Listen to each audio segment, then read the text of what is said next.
Welcome to Hot Chips 27.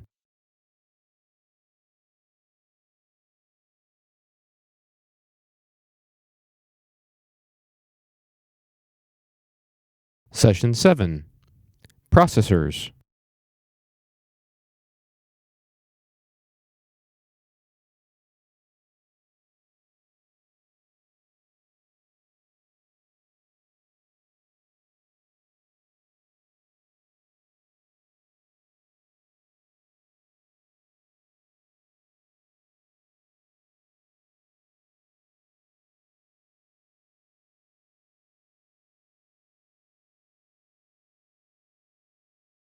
Expect the climate here is much more agreeable, and a bachelor's in computer science from IIT Kharagpur in India. Avinash? Thank you, Alan. Okay, I guess it's working fine. All right, thanks, Alan, for the introduction. I'm very, very happy to be here and talking to you guys about Knight's Landing. This product is a result of hard work and innovation of a big group of people who worked for several years on this, and I feel very privileged to be able to talk to you about this today. So let me jump into this. So Knight's Landing is the next generation Xeon 5 processor. It's a many-core processor targeted at HPC and supercomputing. With Knight's Landing, we are bringing in many innovations and improvements over prior generation, which was Knight's Corner. First and foremost, which is the biggest improvement we bring in, is with Knight's Landing, Xeon 5 processor becomes a self-boot, standalone, standard processor. Right? It can boot standard OS, it can run standard programs, and it is completely binary compatible with previous Xeons, the standard mainline ISA. We bring in significant improvement on scalar and vector performance. I'll talk about that. We integrate memory on package, and with that, we bring in a new innovative memory architecture which supplies both high bandwidth and has high capacity. And finally, we integrate fabric on package as well. Knight's Landing will be available in 3 different product types. One is the KNL self-boot, the baseline, and the second one is KNL self-boot with fabric, and third one is KNL on PCI card, more like a core processor, follow on to Knight's Corner.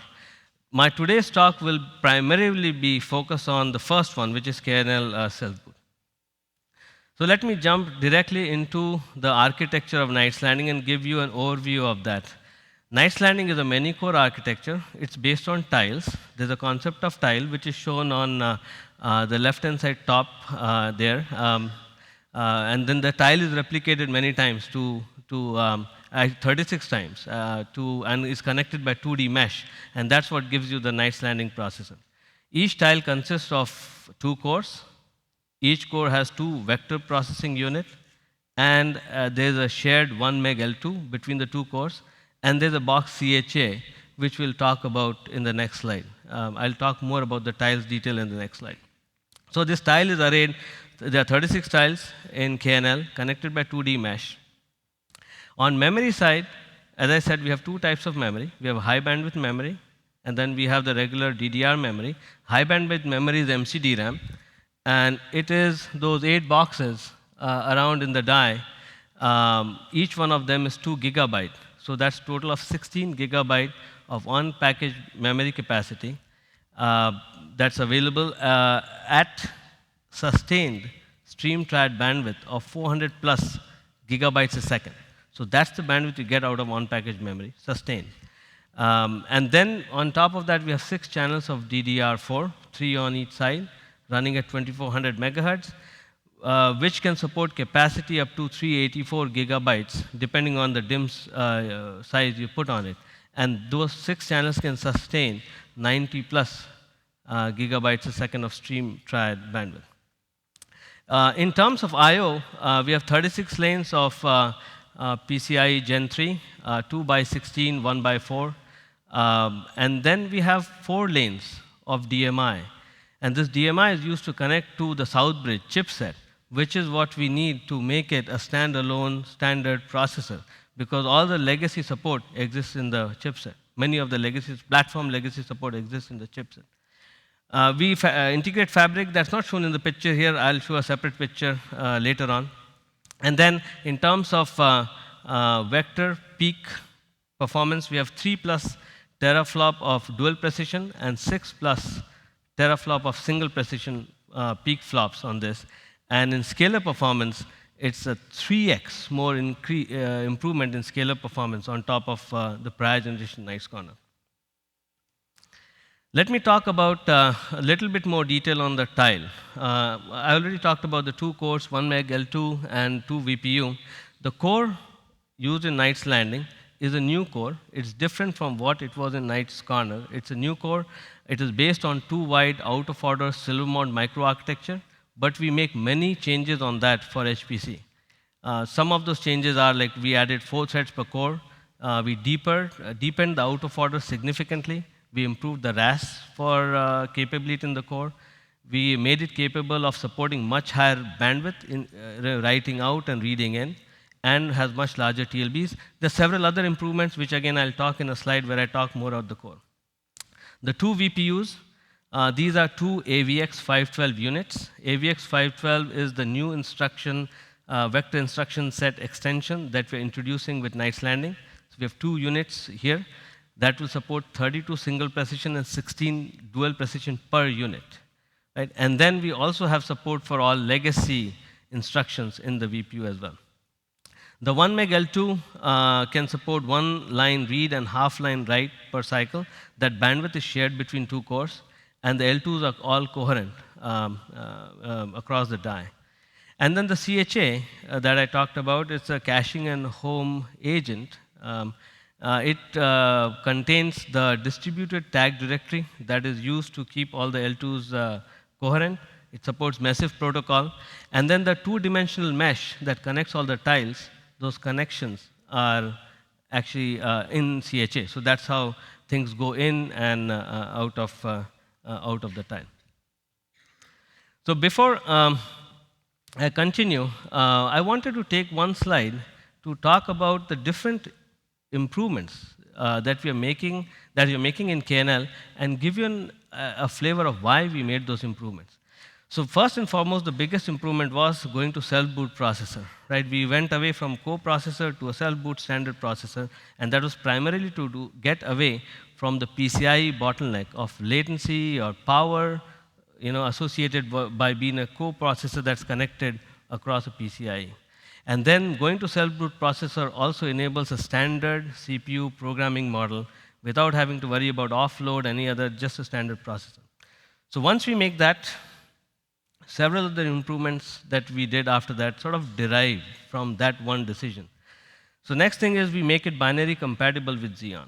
And this was because if you're a self-boot processor, you'll not just run application, you'll run everything else. You'll run compiler, you'll run tools, you'll run profiler, you'll run infrastructure software, everything else on that, because that's the only processor there.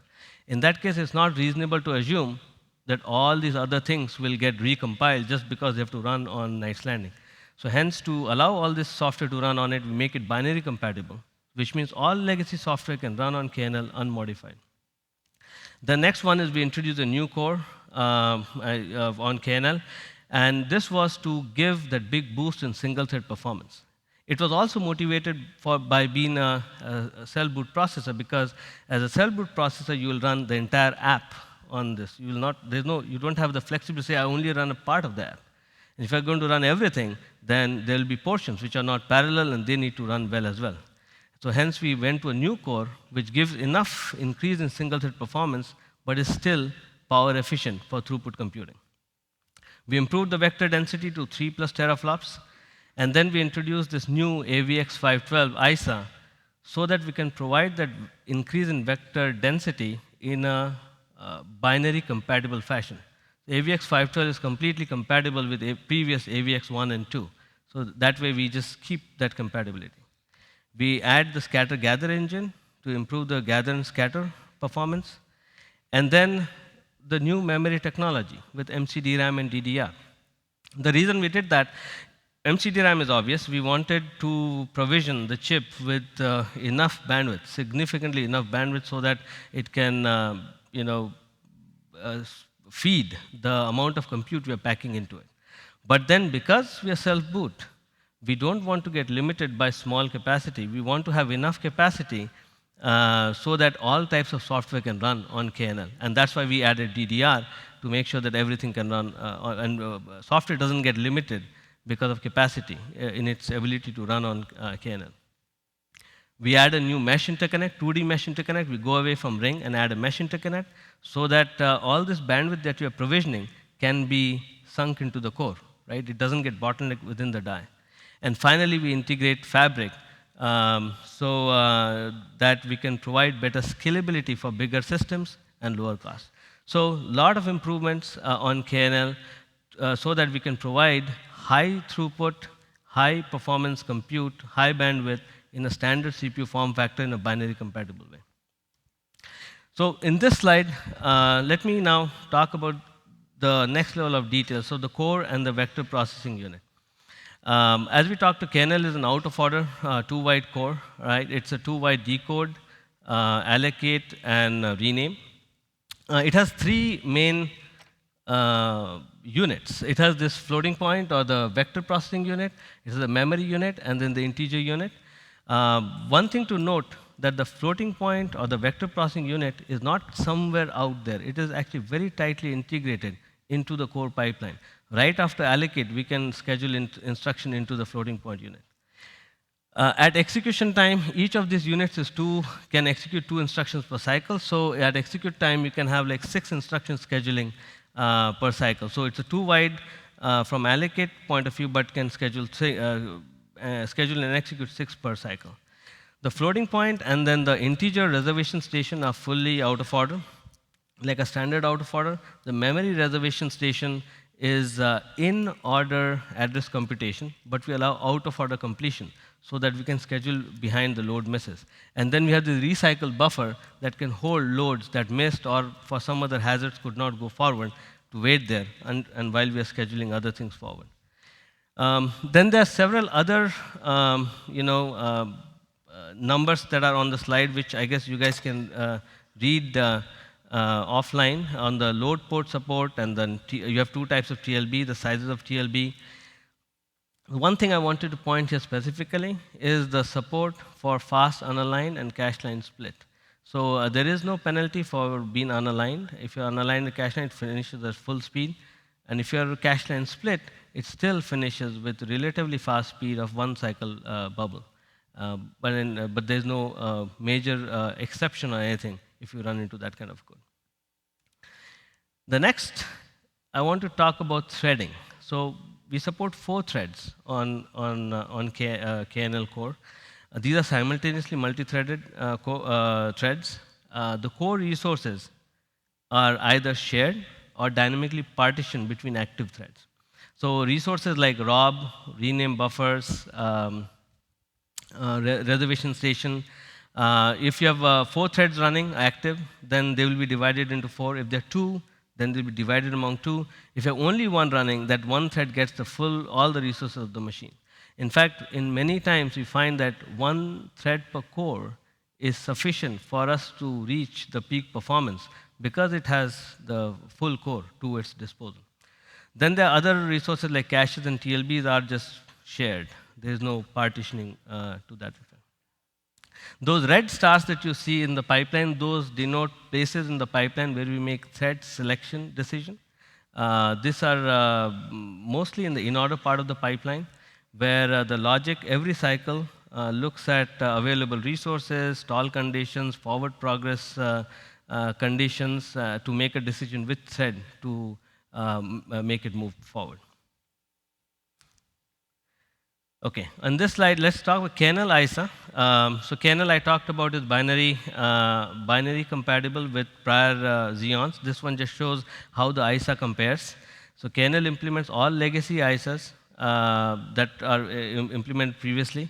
On top of that, it introduces AVX512 extension and also introduces few more instruction classes, such as one that helps in conflict detection.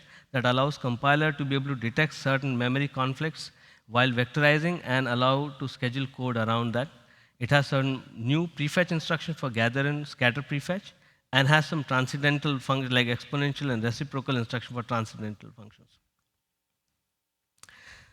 Now, let me talk about the memory modes. This is actually a very innovative part of Knight's Landing. So we have two types of memory. Then the question is, well, how do you actually expose this memory to the user? There are three modes which are selected at boot time. One of the mode is the cache mode, which is actually pretty straightforward. It's a standard cache, completely hardware managed, 64-byte cache line, direct map cache, and hardware takes care of managing it. It's completely software transparent. The good thing about this is software transparency. It works out of the box. But the issue with this one is then, well, the performance you get out of it depends on the workload. If you're going to hit on the cache, you'll see the high bandwidth. If you're not going to hit in the cache, then you'll not see the high bandwidth. So then you have the flat mode, which is, I think, it's a very interesting mode where MCDRAM is actually exposed as regular memory, just with DDR, as part of the same address space. It's a standard memory, load store memory, no different than DDR. But here, software has to now allocate explicitly into MCDRAM to actually get the benefit. But once it does that, it gets the full bandwidth out of MCDRAM. And I will talk about what we are providing to make this process of allocating MCDRAM easy. And then the last mode is a hybrid mode, which is a combination of two modes for cases where both modes are desirable. So this one, let me talk about the flat MCDRAM software architecture. So what we wanted to do when we were enabling the MCDRAM software architecture was we wanted to do it in a manner that it does not require a whole lot of software enabling, does not require like writing non-portable code, and is something that is easy to enable. So what we did was to use NUMA support that already exists in legacy OS. So when we boot Knight's Landing in flat memory mode, then it actually boots up as a 2 NUMA node. So it will show up as node 0 for DDR and node 1 for MCDRAM. In effect, looking as if it's a 2-socket machine with node 0 and node 1. Then, in the BIOS table, by default, DDR is made to look more affinitized to KNL. Through latency settings, we said DDR is closer to KNL. So which means anytime you're doing a default memory allocation, right, when programmer does nothing, just allocates memory, it by default just goes to DDR. So that means all the things that you don't care about just gets allocated to DDR. And then application can explicitly allocate into MCDRAM into by one of two ways. One is by using the fast malloc functions that we are providing. Actually, Intel is providing a library, has already released a library that's publicly available there. Fast malloc functions in those library to allocate into MCDRAM. And these libraries are built on top of libnuma API, which is also already available. And then the fast mem annotation, which we are enabling in Fortran. So let me just quickly show how it will look. So on the left-hand side, if you were just doing a standard malloc, right, that will just allocate into DDR. But if that malloc, if you replace with HBW malloc, which is one of the functions in that library, then that allocates into MCDRAM. And HBW malloc basically uses libnuma, NUMA and allocate kind function to allocate to a certain NUMA node. That's what it does internally. And on the Fortran side, if you add this fast mem annotation on an array, which is an allocatable array, then that would allocate into MCDRAM. So this way you can actually write simple changes to allocate MCDRAM. And if this code is run on a system that does not have MCDRAM, this function will naturally default to doing the standard thing. So that was memory. Now let me jump and talk about the mesh a little bit. So this is again a new thing that I'm talking for the first time in public. So this is the mesh interconnect. It's a mesh of rings. Basically, each row and each column is a half ring. We follow this YX routing. We go Y and then we go X to go from point A to point B. It's a completely cache coherent, following massive protocol, as a distributed tag directory, where portion of a tag directory resides in every tile in the CHA that we talked about. There are 3 cluster modes we enable as part of in KNL. Right? KNL can be configured in 3 cluster modes. One is all-to-all, quadrant, and subnuma clustering. So let me talk about them. So this is the all-to-all cluster mode. Here the addresses are uniformly hashed around all the directories. Now, just to understand these 3 modes, let's quickly just go over how a typical L2 miss will work, right? I mean, if tile 1 had a L2 miss, then before it can go to memory, it needs to check if any other tile has the data on the chip. So then it goes to the tag directory. So it goes to number 2, where the tag directory exists, checks it, and in this case, doesn't find that there's no one else has the data on the die. Then it goes to 3, which is the memory controller, gets the memory file there, and goes back to the initial requester. So that's how you would travel on an L2 miss. In the case of all-to-all, there are 3 agents here. There's a tile that are the miss, then there is the tag directory, and then there is EDC. So there are 3 agents here. In this case, there is no affinity between 3 agents. They can be anywhere. So this is a very general mode. It works in all cases, in all memory configuration, but it is not the most optimal mode. Then we go to the second mode, which is quadrant. Here we create the first level of affinity. So now the chip is divided into 4 virtual quadrants, and now there's affinity between the tag directory, CHA, and the memory. Right? So which means if a certain address is in a particular memory, the tag directory for that address will be in the quadrant that is next to that memory. So we hash the address that way. And now it's a much shorter duration. Now this one is actually lower latency and higher bandwidth, but the requirement for this mode is all the memory in DDR channels have to be same capacity, which I think will be the case in most normal execution. So this is actually a default mode in which KNL will work, and this is completely software transparent. Software doesn't have to know about it. This is just a BIOS setting. The third mode, which takes this quadrant mode a step forward, what it does is now it exposes each of this quadrant as a separate NUMA domain. So when you boot up in SMC mode, it will show up as like a 4 NUMA domains, almost looking like a 4-socket system. And then if software is NUMA optimized, and it allocates memory in the NUMA cluster where it is running, then it has complete affinity between the tile, the tag directory, and memory. So all the communication is local. And this, in our mind, is the most highest performing mode, as long as the software can partition and get NUMA optimized and use all the clusters. This is where you'll see the lowest latency and highest bandwidth. Now let me just talk quickly about the OmniPath. By the way, this probably will get presented at the details of it get presented at interconnect, hot interconnect as well. So we are integrating OmniPath on package. This is the first product with integrated fabric kernel, and it is actually connected by 2x16 PCI links. And on the output, we have a 2 OmniPath port of 25 gigabytes per second per port bandwidth. And then the main thing this provides is all the benefits related to integration, lower cost, lower latency, lower power, better scalability, and so on. So you can hear more about this in hot interconnects. I talked about that there are 3 Knights Landing products. Right? We spend all the time talking about the first one, right? Which is the kernel. I'm just showing how they all compare. So second one is kernel with OmniPath. We just talked about that. And third one is kernel on the PCIe card as a PCI connected coprocessor. In this case, we actually use the exact same kernel die, exact same silicon, same south bridge, and just have a non-transparent bridge that we connect to it and have an endpoint coming out to make it a kernel, a PCI card. And we purposefully did it this way to make sure that from software perspective, standalone bootable and kernel card looks the same. Right? So software can easily move. Just because coprocessor software doesn't have to do anything different. It's the same silicon, same configuration.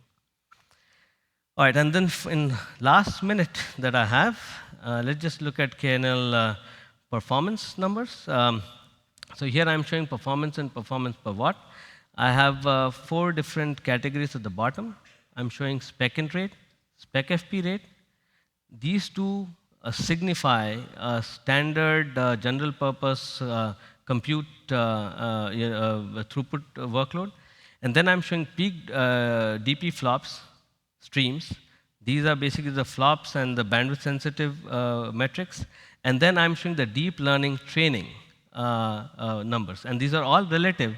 One socket of KNL relative to two socket of our flagship Xeon processor. So two socket of Xeon versus one socket KNL. So we see both from performance per watt, on throughput, on compute and bandwidth sensitive workloads, be a significant performance, right, 2.5x or above, while we still have very good general purpose throughput performance along with that. So basically, this is exactly what we started out trying to provide. A very high, sort of a high floating point, high bandwidth solution for high performance computing in a standard CPU form factor, while still providing, very good general purpose throughput performance. And being binary compatible with all prior software so that everything can run on it just like a standard CPU. So that's the end of my talk. I think I'm ready for any questions.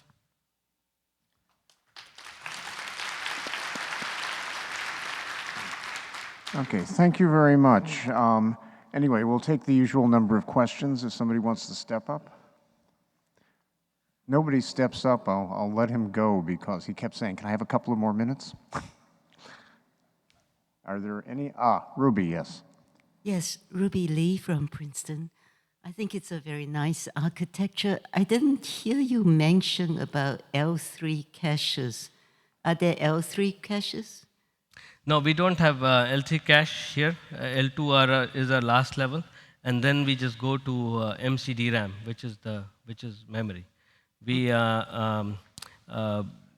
just for the workloads that we are running and how we are optimizing, we found it was a better trade-off to actually go directly to memory if you miss in a large 1 meg L2 than to have another level of L3. So in the L2 caches, which are really local to the two-core tile, yes, there's no partitioning of the NCD RAM data brought in versus the DDR. No, I think from that perspective, MCD RAM data versus DDR data, they're all memory data, so there's no partitioning.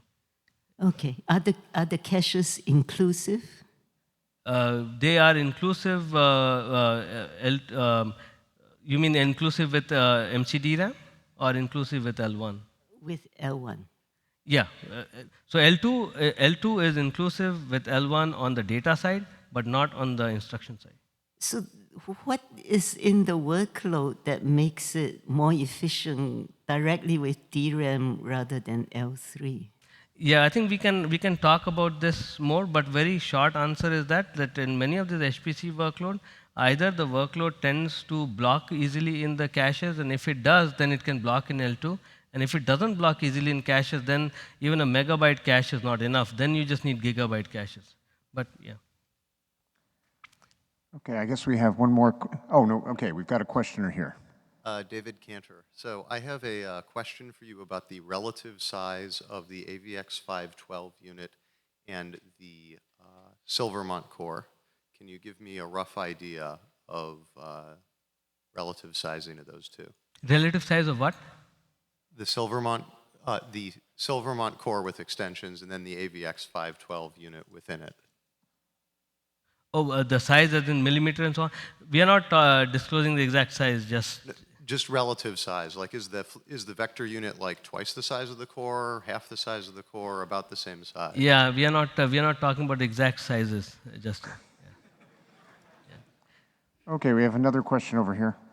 Nuanjai AMD. Can you comment on how you do the tag storage for the MCDRAM in cache mode? Yeah, and the tag storage was in MCDRAM itself. It was not on die. And so tags were stored on MCDRAM itself, and that's why and the reason it works out is because the direct map cache, so you don't have to check tags before you read. You can just read the line and tags come with it. Okay, thank you. Yeah. Okay. Okay, sure, one more question. Joshua Wise, NVIDIA. What's the latency tile to tile and cross-grid latency? Tile to tile and? I guess I should say, if you're going all the way across the grid for a memory access versus to a DRAM controller right next to you, what's the hop-to-hop latency? Yeah, so I think if you go horizontally, it's 2 clocks, and vertically is 1 clock. And then, of course, it depends where you are. And how does that compare to DRAM accesses? No, so here I just talked about clocks. DRAM access is, is in nanoseconds, so I don't think there's a direct connection. Okay, thanks. Okay, thank you very much. It was a great talk.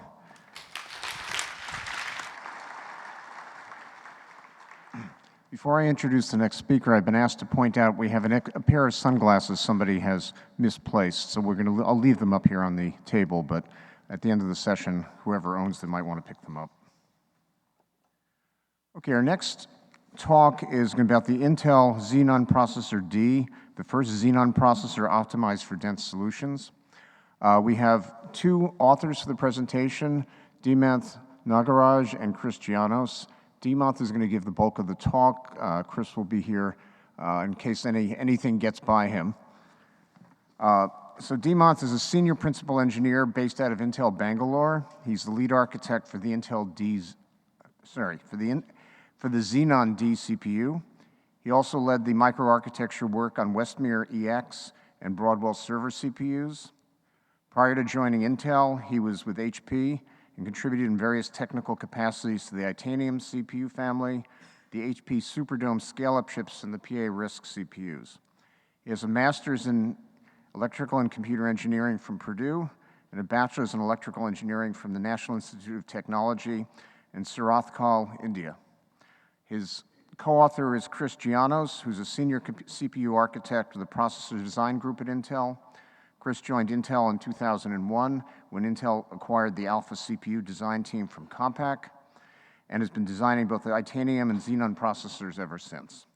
Okay, let me give you Nagaraj. Okay, thanks, Alan.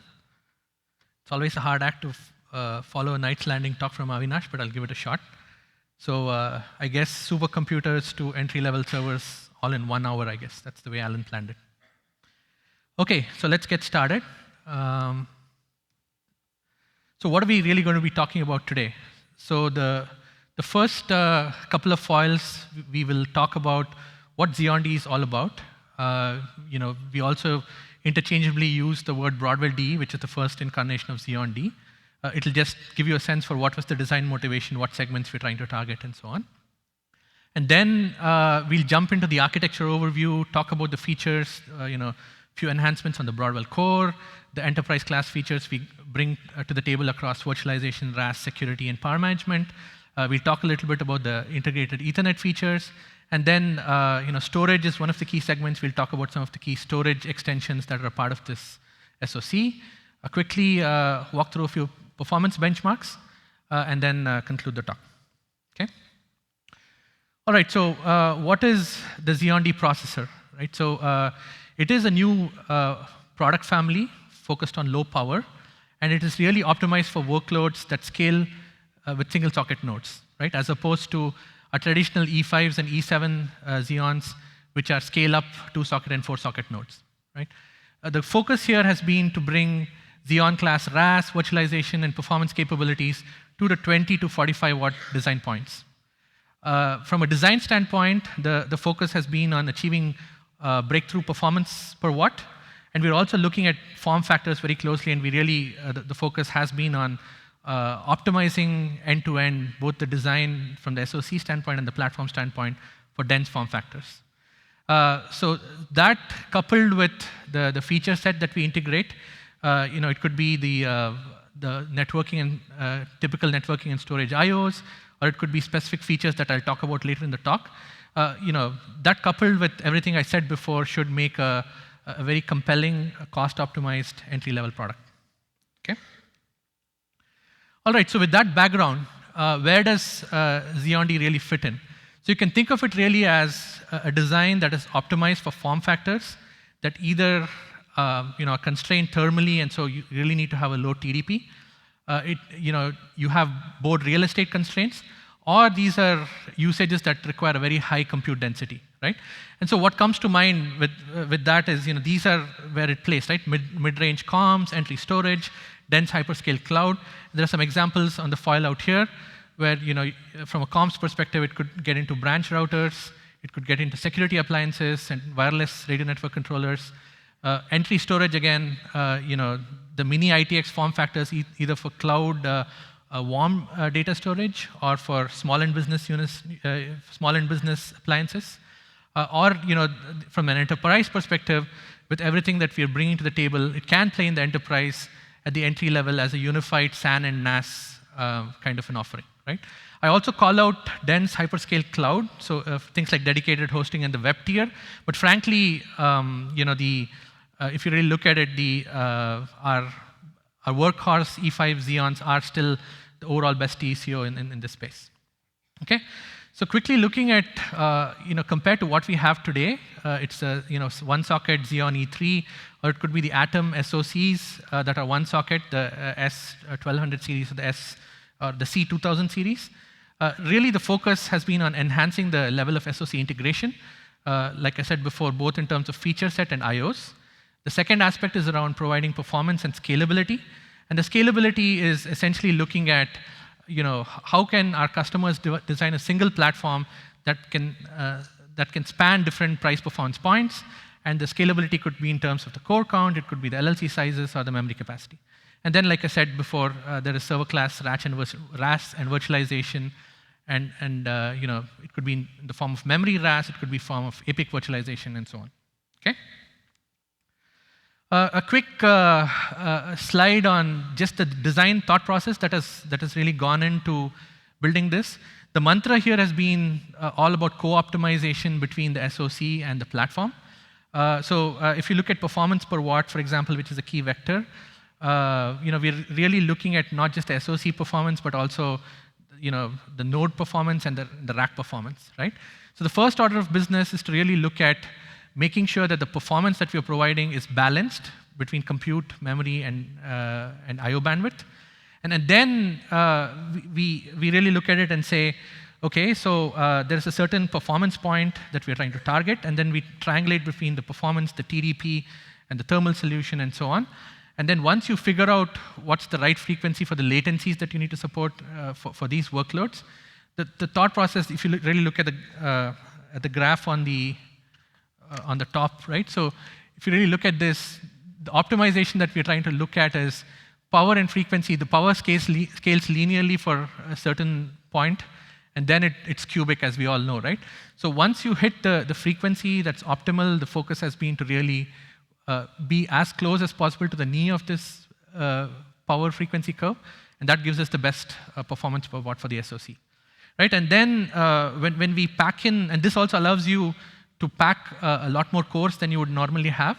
And then when you get there, you quickly realize that leakage, interestingly, became a much bigger portion of this overall power mix, right? When you break up leakage versus dynamic. And so then we worked with our partners in advanced design to figure out what's the right process optimization. And compared to a regular server process, we chose to go to a lower leakage process. And right now, the leakage is back to being around 10 to 15% of the overall design budget. Okay. In terms of compute density, the SoC integration and just looking through the choice of which components get integrated was a key decision point, and the integration gives us improved density. We chose a BGA package. Traditionally servers have been on the LGA package. This is about a 1500 pin package, and that helps us reduce the Z height of the package. And so that was a big win for density. And there was a constant co-optimization between the TDP and thermal profiles. And in terms of, we have this technology called integrated, fully integrated voltage regulators, right? So what domains within the SoC actually get powered by that? Which ones actually need external motherboard VRs? Overall, when you look at the cost, is it better to have voltage, variable voltage scaling for each of these domains? Which ones actually are better off, consolidating the VRs in the motherboard and having a fixed voltage supply? A lot of it, around optimizing, cost and the thermal envelope and the TDP across these vectors, right? So we have a reference design, as an example here that's shown in the picture here, which is a 3U module with up to 16 nodes. It's fairly dense, but you can actually go up to 6 nodes per U, right? So that's what you can do. Now quickly walking through the block diagram. So this is the first server SoC on the 14 nanometer process. The TDP is between 20 and 45 watts, 8 Broadwell cores, hyper-threading like you would imagine for a total of 16 threads. Last level cache for a total of 12 megabyte distributed last level cache, 2 memory channels, DDR4 memory channels. We're integrating Ethernet for the first time in this class of CPUs. So 2 Ethernets capable of up to 10 gigabit speeds. And then 24 lanes of Gen 3, 8 lanes of Gen 2 PCIe. SATA is integrated, USB is integrated. And then there's also this quick data technology for storage that I'll talk about later. This one, the other thing is the integrated PCH functionality. So this is really an MCP. So we walk through what is the right balance of what needs to get integrated on the CPU die versus that could be integrated in the package, what gives us the most amount of flexibility. A lot of things that are integrated into the CPU die are high-performance accelerators, and the other IOs are in here. Okay? So a little more on the feature set and the architecture. The core itself, just like our prior generations, it has an L1 32K instruction and data, L2 of 256 kilobytes per core dedicated to the core. The on-die interconnect is a ring interconnect as opposed to the mesh interconnect that Avinash was talking about. But the ring interconnect is still a very high-performance interconnect for this class of servers. It's if you really look at it with the distributed cache, you have 8 parallel cache, last level cache access pipelines. And with this high-performance interconnect, you can get up to 250 gigabytes per second of last level cache bandwidth. Okay. The memory speeds and feeds, you can see here, it's best-in-class memory in terms of latency, and you're getting pretty high efficiencies, 36 100% read, gigabytes per second on 100% read, and 32.8 on 2 read, 1 write, right? And then on the RAS, beyond just the speeds and feeds, a rich set of RAS features. On the memory side, it's not beyond the single bit and double bit correct and detect. You have the ability to recover from 1 DRAM per rank going bad, and then you have command and address parity and petrol and demands coming and so on. On the PCI side of things, again, there is, in addition to the PCI lanes and advanced error reporting and PCI hot plug that we've had on our previous generation Xeons, we also introduced the enhanced CRC, which essentially is an end-to-end CRC, which also covers, switches and bridges in your PCI topology. We also bring in the full slew of Intel technologies that people are familiar with on the Xeon side.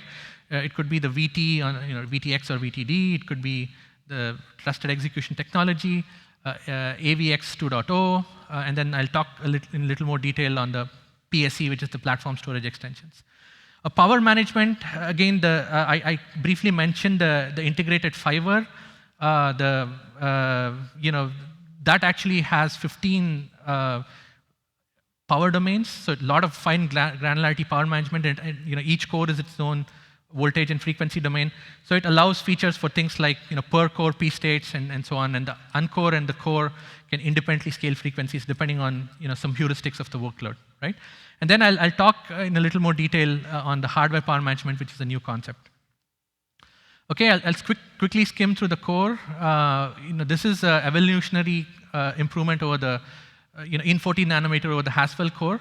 While it's evolutionary, we were able to, it's a tick core, but we were able to get about 5% IPC improvement. And on the S-curve, clearly there are certain benchmarks.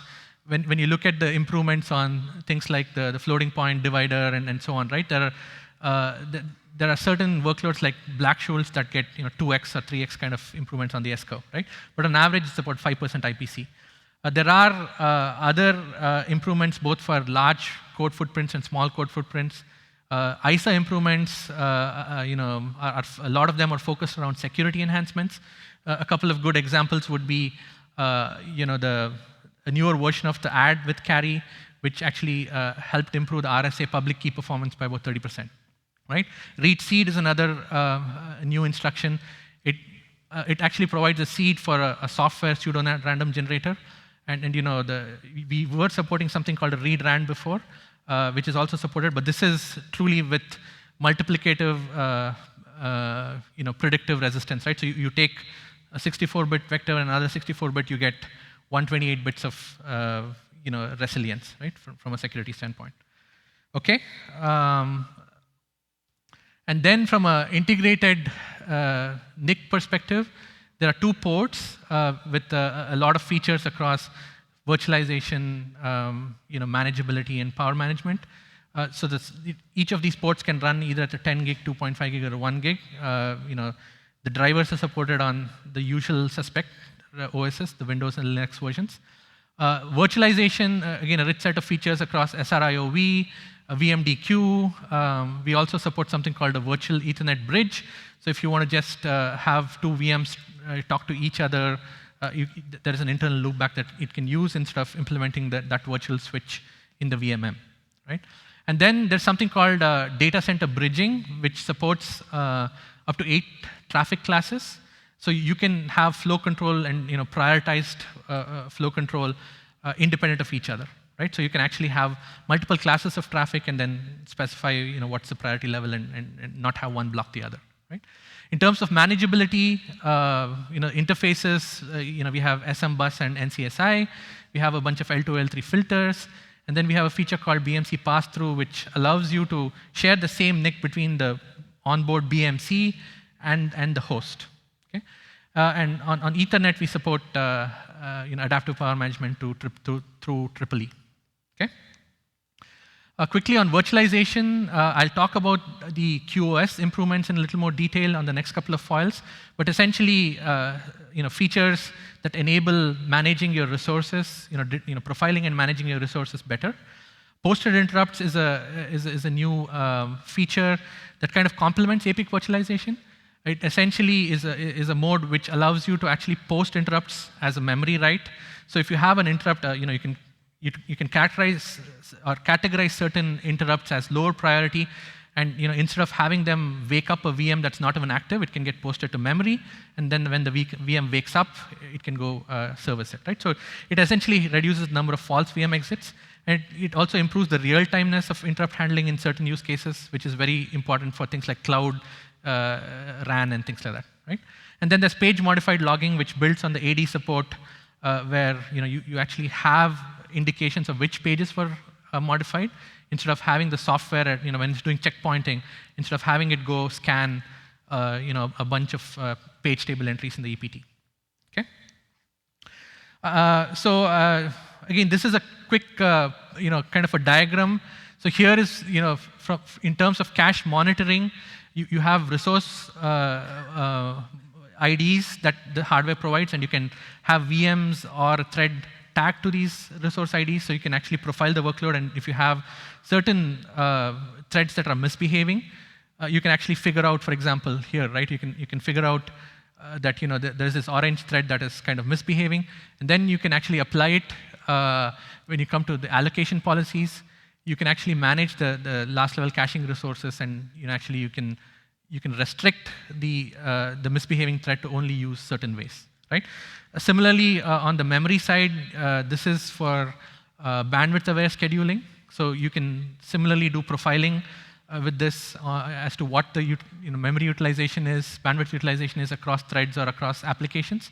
And then instead of, in this example, for example, right, having the red applications which are high bandwidth all target one memory controller, you can actually distribute it better once you know how the bandwidth profile looks like. Okay? Hardware control power management is another important paradigm that we introduce with this generation. So the insight here is more around the effort and the time it takes to productize power management features, because typically we introduce optimizations in the hardware, and it takes a generation or two to actually have the ecosystem come along. So here, this insight is essentially used to make the power management decisions completely autonomous. There are heuristics that are based on, these are statistics that are accessible to the hardware, things like stall counters and utilization and such, and it autonomously can, in this mode, make decisions on frequency transitions and such, right? And idle state transitions and so on. So like I said, this frees up the OS from making these frequency decisions. And because it's done in hardware, the granularity at which it can evaluate these events and make these changes is also much better, right? And we also have a mode, as a roadmap that can collaboratively do this with the OS as well. It can get enumerated and collaboratively do it with the OS.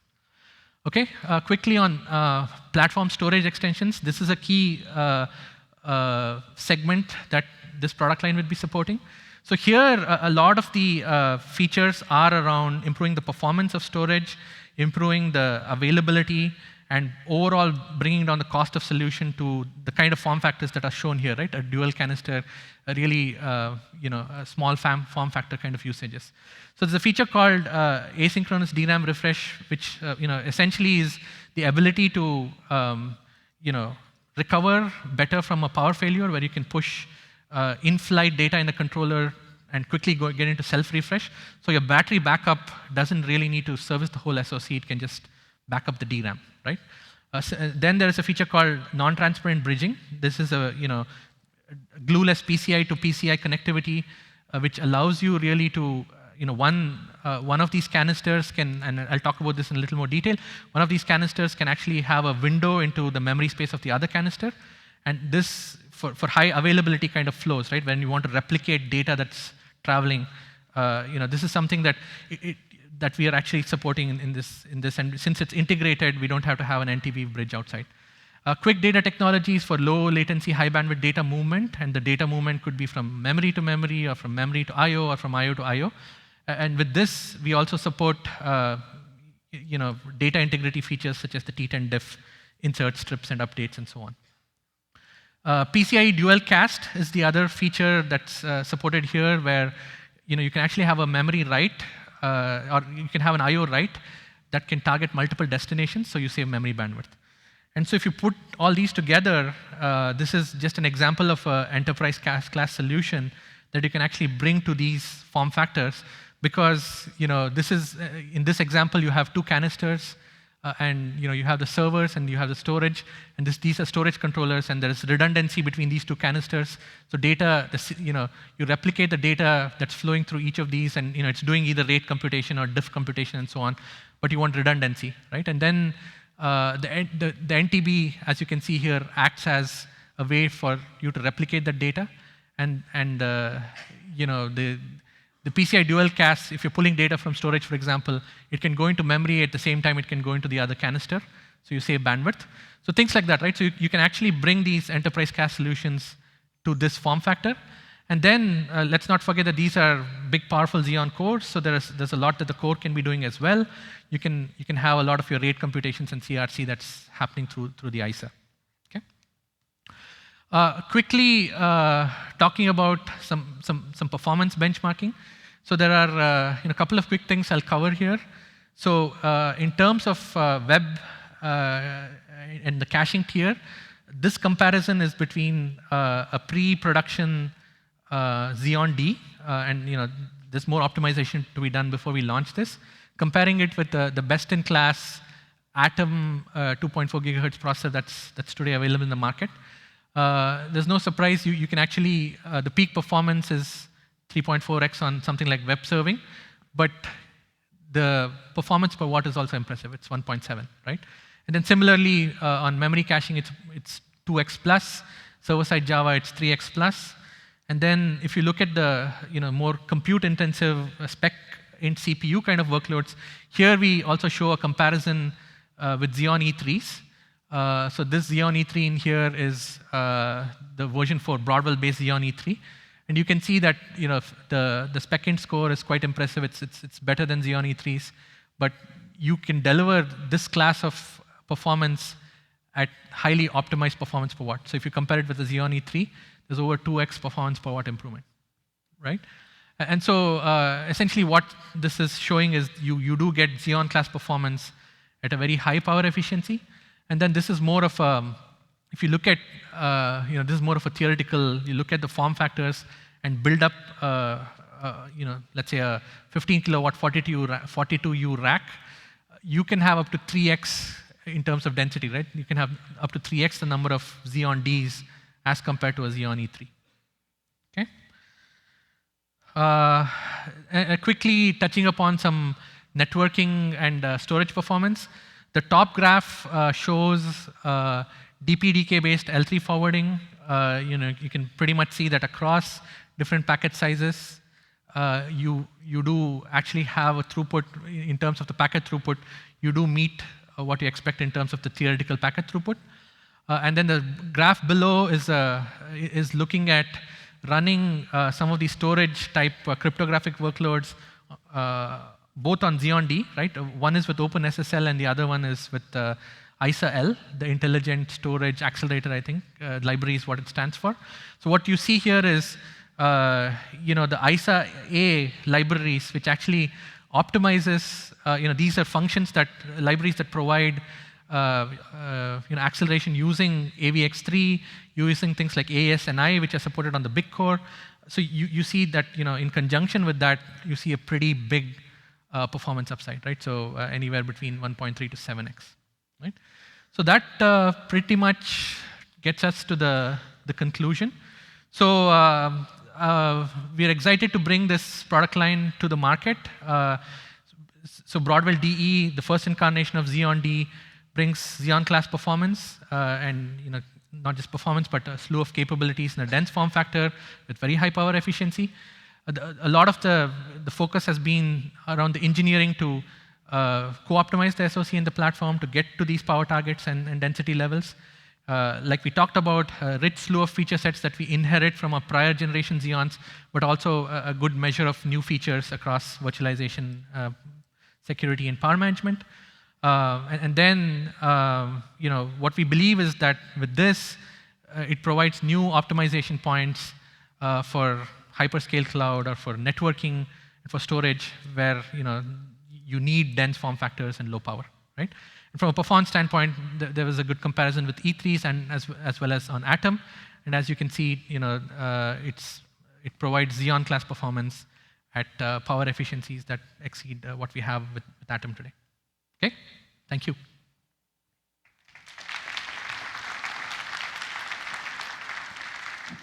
Thank you very much. We've got about 5 minutes for questions, and Chris, the co-author, will also be up here to answer appropriate questions, as well as Dheemanth.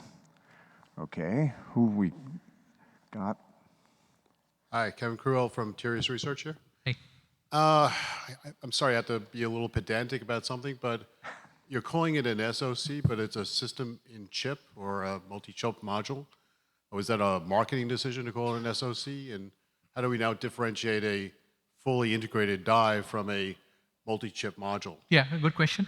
So no, it was not a marketing thing. It was based on sound engineering analysis. So if you look at it, there are lots of things that are high performance, like the Ethernet subsystem and the quick data accelerators that are integrated on die. But what we found was in this generation, doing the MCP of legacy I/O functionality gives us the best flexibility. For example, it can be implemented on different process nodes, and you can pretty much refresh one independent of the other. And then these were fairly low performance I/Os and such, and so this seemed like the right trade-off. Okay, but there is already a terminology for multi-die on one package in it, either SIP or MCM. Right. No, at the end of the day, from a end user perspective, he sees a socket, or they see a socket that has all this functionality integrated, right? And we've done this on a lot of our product lines where we've found that this is the right optimization point. It's not for anything like marketing. Okay. Yep. Okay, Nathan? Yeah, Nathan Brookwood, Insight 64. Hey, Nathan. Can you give us some insight into the why you made the trade-off to go with a BGA package as opposed to a socketed approach, since that sort of forces the processor to be integrated much earlier in the assembly process, right. And also limits the flexibility of your OEMs to reconfigure? Yeah, so that's a good question. So I think we debated this quite a bit. The trade-off, like you said, was between the flexibility that you have with an LGA versus the overall form factor improvement that the BGA provides. It provides significantly better form factors. And when you look at the usage models and when we talk to our customers in networking and storage, the fact that for the kinds of SKUs that they were going to use and their own perception of what SKUs they will use for a particular usage, as well as the refresh cycles, right? A lot of times refreshing is much easier, right? You can plop out one socket and put in another one. Those are not typical usage models in this segment, and that's why we chose this. So it gave us a lot of density benefits, and that was the right trade-off. So you're thinking of this more as an appliance model than Yes. as a reconfigurable system model. Right, exactly. Okay, thank you. Okay, I think we have time for one more question. Ruby? So you talked about it being used as a security appliance, but the only thing I saw was perhaps you had some crypto acceleration. Right. Okay, but your AES only improved by 1.3x. Right. However, in crypto acceleration, there's now a great concern about side channel leakage through the shared last level cache.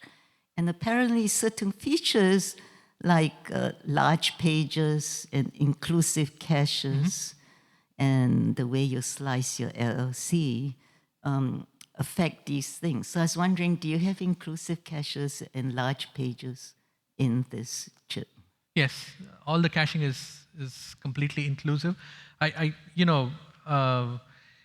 AES comparison here was just with OpenSSL, right? I mean, the point is, that we do have ISA-based acceleration for certain cryptographic constructs, but we also potentially pair this up with other crypto accelerators that we have to build a security appliance. So what was your question? It is an inclusive cache.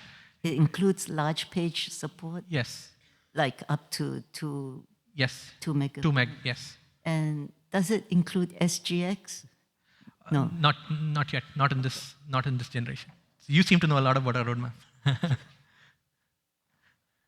Okay, well, thank you very much. I guess the backup hitter here never got a chance to get to the plate, but You can. thank you very much. Okay, thank you.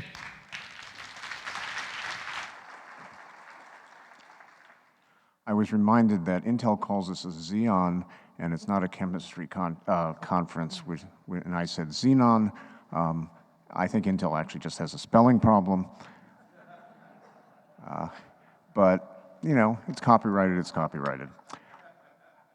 Anyway, so our next speaker is Yunsup Lee, who's a Berkeley graduate student. He's about to get his PhD. And you'll see this long list of speakers. So the person who did all the work is first, and the person who brought in the funding is last, and everyone else pitched in somewhere.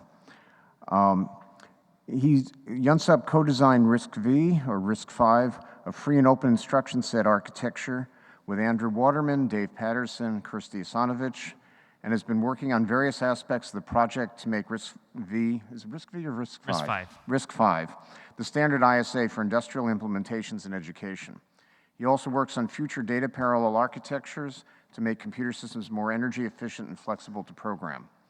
He has his bachelor's in EE and CS from KAIST, which is the Korea Advanced Institute of Science and Technology in South Korea, has a master's from Berkeley, and his talk is entitled Raven, a 28 nanometer, I Nice. think, my age is showing. I think that was probably state of the art at some point when I was younger. 28 nanometer RISC-V vector processor with integrated switched-capacitor DC to DC converters and adaptive clocking. Well, thanks for the introduction, Alon.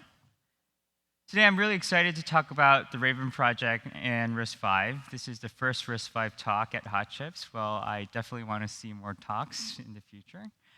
Building chips is truly a team effort. I'd like to thank and acknowledge all my co-authors who actually helped make all this happen.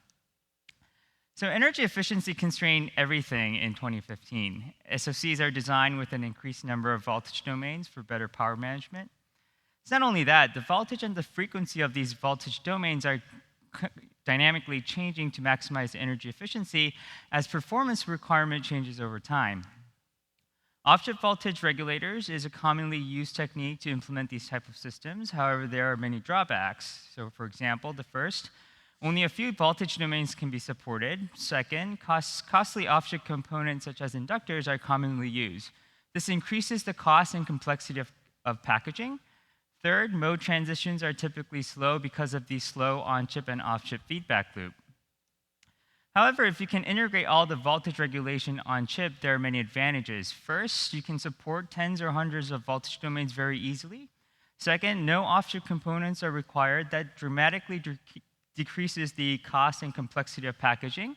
Last but not least, mode transitions can be implemented very fast. So to put the overheads of off-chip voltage regulations into perspective, I have pulled the teardown photos of iPhone 6 from iFixit. So on the front side, you can see the A8 processor. On the back side, you can see the big flash chip. But if you take a closer look at it, you can see all the voltage regulators sitting next to the A8 processor. And you can see two power management ICs on the back side. So just think about all the upsides if you can get rid of all of these totally, integrating them on chip. Well, first of all, you can probably make the device smaller. I would definitely appreciate that. Second, you could trade the unused area for a bigger battery or perhaps potentially adding new features to your new phone. So that brings us to the project goals of Raven. So we wanted to build a microprocessor that is energy efficient and low cost. So what do I mean by that? I wanted the microprocessor to enable fine-grained DVFS while maintaining high conversion efficiency, while integrating the DC-DC converters entirely on chip, while maintaining low area overhead. So hopefully by the end of this talk, you would take away 2 points. The first point is that on-chip DC-DC converters can indeed be integrated with processors in an energy-efficient and low-cost manner. The second point being is that, just a dozen grad students can actually build a compelling chip. So this brings us to the outline of the rest of my talk. Now I'm going to talk about on-chip switched-capacitor DC-DC converters, how they work, how we implemented them. Then I'm going to talk about Raven 3's chip architecture, implementation, and evaluation. Then I'll briefly touch upon RISC-V chip building activities going on at UC Berkeley. Then I'll finally summarize the talk. So how do these switched-capacitor DC-DC converters work? So this is a very high-level view of how it works. So let's assume that I have a capacitor charged at 0.6 volts. Note that I annotated the high potential node of the capacitor with an alphabet H, which is colored in H. Colored in red. That is connected to the VDD of the processor, and I'm going to call that net Vout. So the Vout is sitting at 0.6 volts right now. The processor will draw some current, lowering the output voltage to 0.4 volts, effectively discharging the capacitor. So in the next phase, I will switch the direction of the capacitor. Note that the high potential node is now on the left. I connected that node to a 1 volt voltage source, effectively making the output voltage 0.6 volts again. The processor will draw current, lowering the output voltage, effectively charging the capacitor back to 0.6 volts. Then I move back to the first phase, and I rotate around these 4 phases to generate a voltage, which is around 0.5 volts, using a 1 volt voltage source. So this is why we call it a switched-capacitor DC-DC converter. So how do we actually implement this? So in order to do that, I just slap 4 switches around the capacitor. And on the upper left, I connect a 1 volt voltage source. And on the bottom, I connect the ground. And I connect the 2 switches on the right to the output voltage rail. So eventually, I'm going to hook my digital load on the output voltage rail. So in phase 1, I connect the following switches. So that connects the 1 volt to the capacitor to the output voltage. Remember that in this phase, we're charging the capacitor. So in the next phase, I disconnect all the phase 1 switches and connect the phase 2 switches, connecting the Vout to the capacitor to the ground. So remember, in this phase, we're discharging the capacitor. So there will be some control logic, which is orchestrating the toggling between these 2 phases, and I'll talk about that in the next slide. So to make this implementation more practical, we went ahead and actually partitioned the capacitor and switches into many unit cells for better modularity. So I sliced and diced the capacitor into unit capacitors, slapped smaller switches, and made that little box, which I call a unit cell. You can think of it as like a standard cell for the switched-capacitor DC-DC converter, which I throw to the place and route tools. So this methodology has a lot of advantages compared to just designing one big capacitor, because it keeps the custom design modular, and it makes it much easier to floor plan the switched-capacitor DC-DC converter. So for example, if my processor drew 2x more power, I would simply put down 2x more unit cells, and I would just let the place and route tool deal with it. So now I'm going to talk a little bit about how we control the unit cells. Well, the traditional approach is what I call the interleave switching. Switches one unit cell at a time to smooth out the voltage ripple. There are many advantages of this approach. Well, the voltage ripple at the output is suppressed. Well, that's obviously great for digital designs with fixed frequency clocks. However, there are many downsides. Well, each unit cell would charge share with other unit cells, causing an efficiency loss beyond typical switching losses. So in other words, the output voltage will be lower than the ideal voltage. So for the Raven project, we decided to take a radically different approach. I call that simultaneous switching. So rather than switching one unit cell at a time, I would switch all the unit cells simultaneously when the output voltage reaches a lower bound voltage, which I call a reference voltage. So there are many advantages of this approach. It greatly simplifies the design, and now the unit cell doesn't charge share with other unit cells, providing us better energy efficiency. However, now we need to deal with the big ripple on the voltage output. So in order to overcome this problem, we added an adaptive clock generator so that the clock frequency will track the instantaneous voltage ripple. So what does that mean? When the voltage is high, we would speed up the clock. When the voltage is low, we would slow down the clock.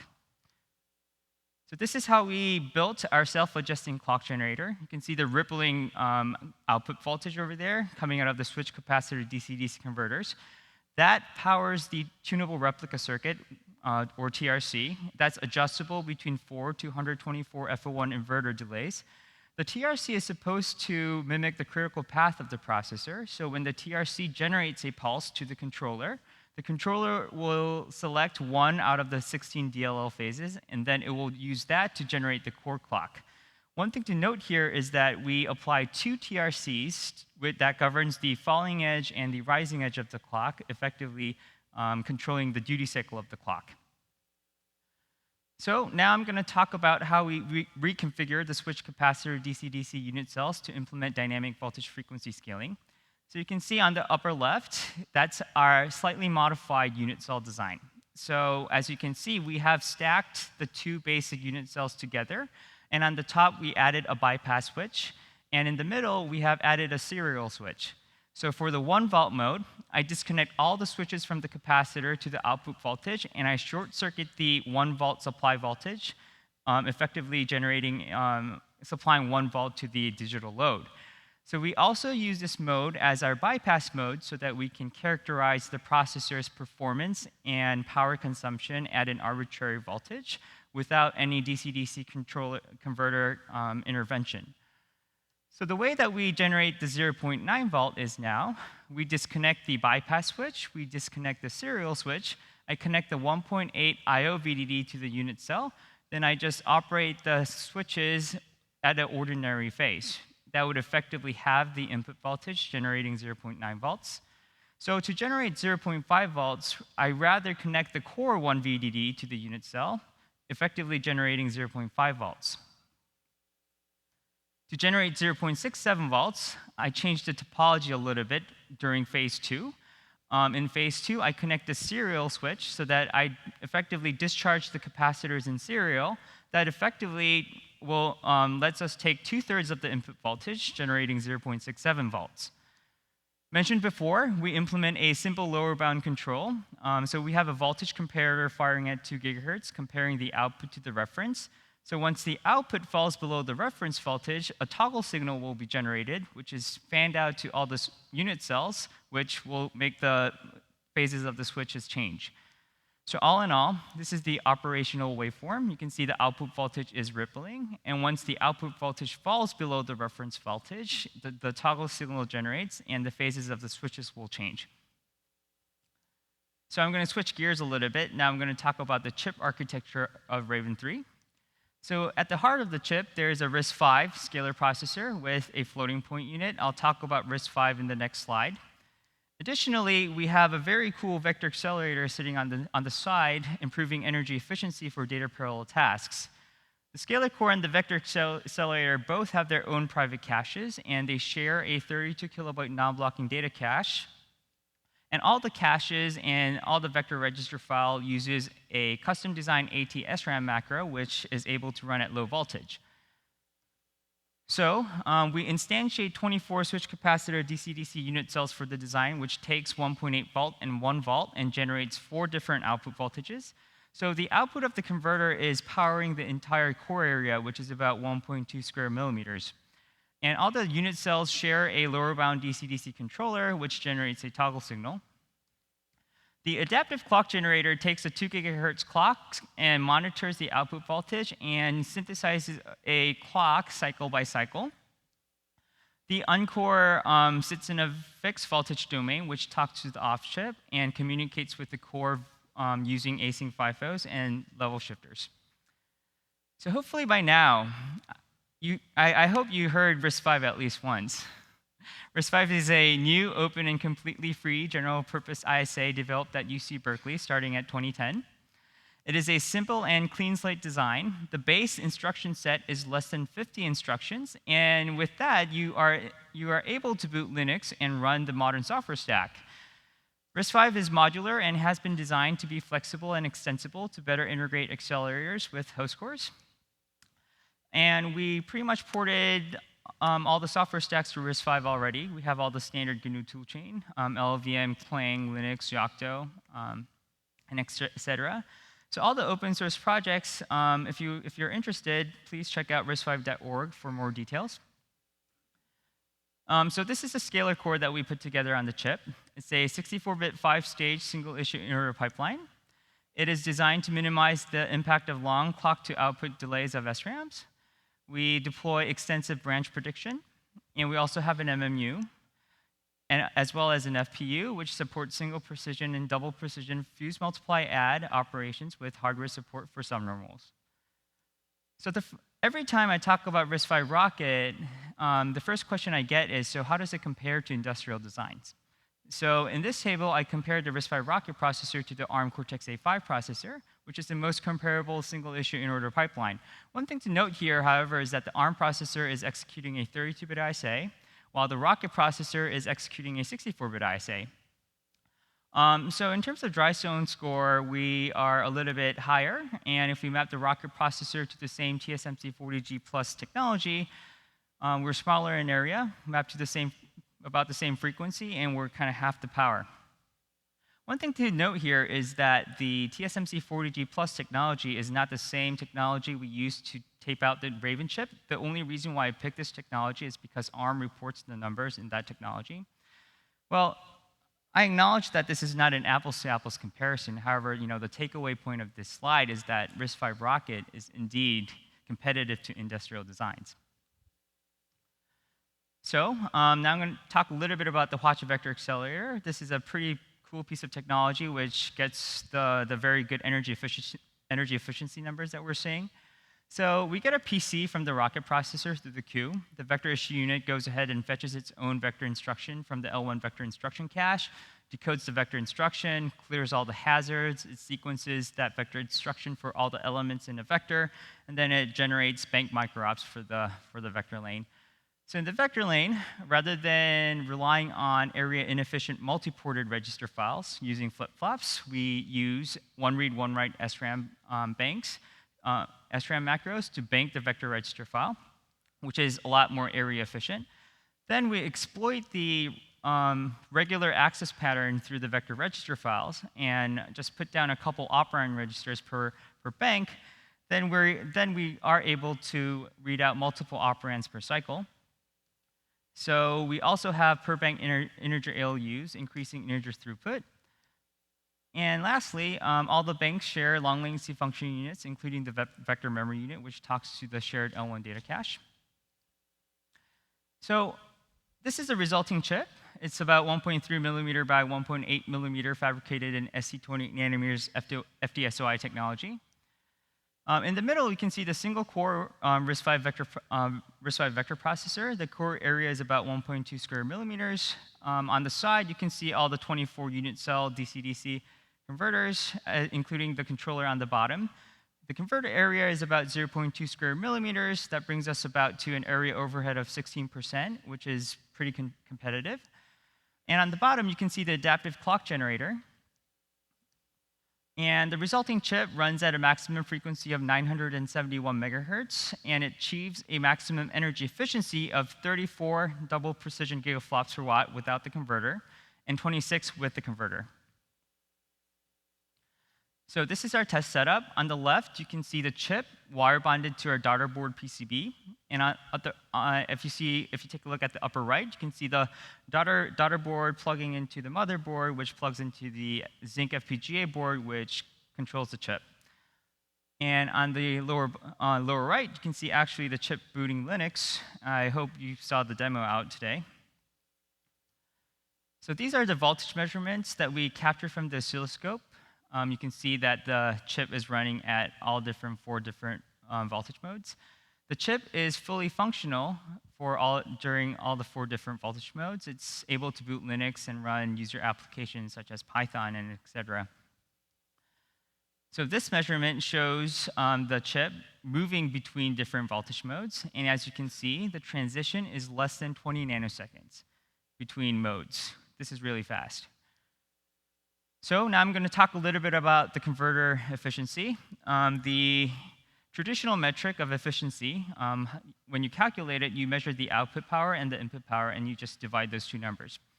However, this traditional metric is not really appropriate for our design because first, it's really hard to accurately measure the output power of our system because the voltage and the current is changing cycle by cycle.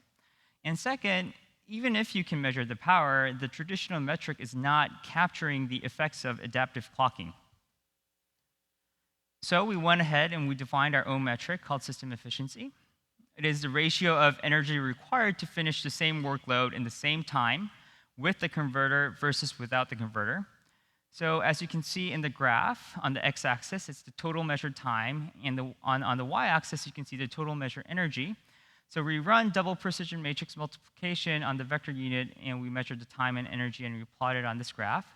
So the blue line cutting through is we set the processor in bypass mode, and we sweep the processor running the kernel throughout all the voltages. And then we fix the processor to run at the maximum frequency of each voltage point, and we measure the time and energy. And you see the dotted points now. That's with the DC-DC converter in the 3 different modes. So you can see the gap between the dot and the line is the overhead of the DC-DC converter. So on the most left, that's the chip running at 0.9 volts. The chip is achieving about 80% system efficiency. At 0.67, we achieve 83%. At 0.5 volt, we achieve about 86% efficiency. Compare that to the dotted green line on the top had we used a ideal LDO voltage regulator. So as you can see, we're doing a little bit better at the 0.67 volt and the 0.5 volt voltage mode. I'm going to talk about energy efficiency of the processor a little bit. So we ran double precision matrix multiplication on the vector unit, and we measured the average frequency and the gigaflops per watt that we achieved on the lower left. So you can see all the blue dots is we put the processor in bypass mode, and we just varied the input voltage. And you can see now the 4 colored dots in the same plot. That's when we turn on the DC-DC converter. So you can see on the upper left, we achieved 34 gigaflops per watt without the DC-DC converter. And with the DC-DC converter, we achieve about 26 gigaflops per watt. So while we're running this kernel, we measured the power, and the spread of the power is plotted on the right. So you can see at lower voltages, we draw less than 10 milliwatts, all the way up to 150 milliwatts at higher voltages. So all in all, Raven 3 is a pretty cool chip, but that's not the only chip that we built at UC Berkeley. Starting from 2011 May, we have built 5 28 nanometer chips and 6 45 nanometer RISC-V chips so far. So all the chips came back, and they were functional, and they were operating in between 1 gigahertz to 1.65 gigahertz, and we were building these chips with a very small team. So by now, you're wondering how we do this at UC Berkeley. So I think the crux of the argument is that we apply an agile hardware development methodology. So rather than relying on traditional waterfall methodologies where you have Gantt charts, RTL freezes, throwing something over the wall and not caring about it, we don't do any of that. Rather than that, we iterate on these circles. So the length of the circle kind of tells you how long the specific task takes. So at the very quickest, we iterate on the RTL with Chisel using the C++ emulator, which is cycle accurate, bit accurate. It's an integer factor faster than your favorite Verilog simulator. So Chisel is a hardware description language that we developed at UC Berkeley, which is also open sourced. So while we're doing that, we map the same RTL on the FPGA to check longer programs like spec benchmarks and Linux kernels. And while we're doing that, we also map the same RTL down to a fully scripted ASIC flow, which we tried really hard to fit the flow within 1 day. The reason why we do that is we want to get early feedback and also run automatic nightly regressions to identify sources of subtle bugs. So as we're doing this, we shoot something for a so-called tape-in. So a tape-in is a design that could be taped out, but doesn't necessarily have all the features that you wanted to put on the same tape-out. However, a tape-in is a design which is LVS clean and DRC sane, which passes RTL and gate-level simulations and meets timing.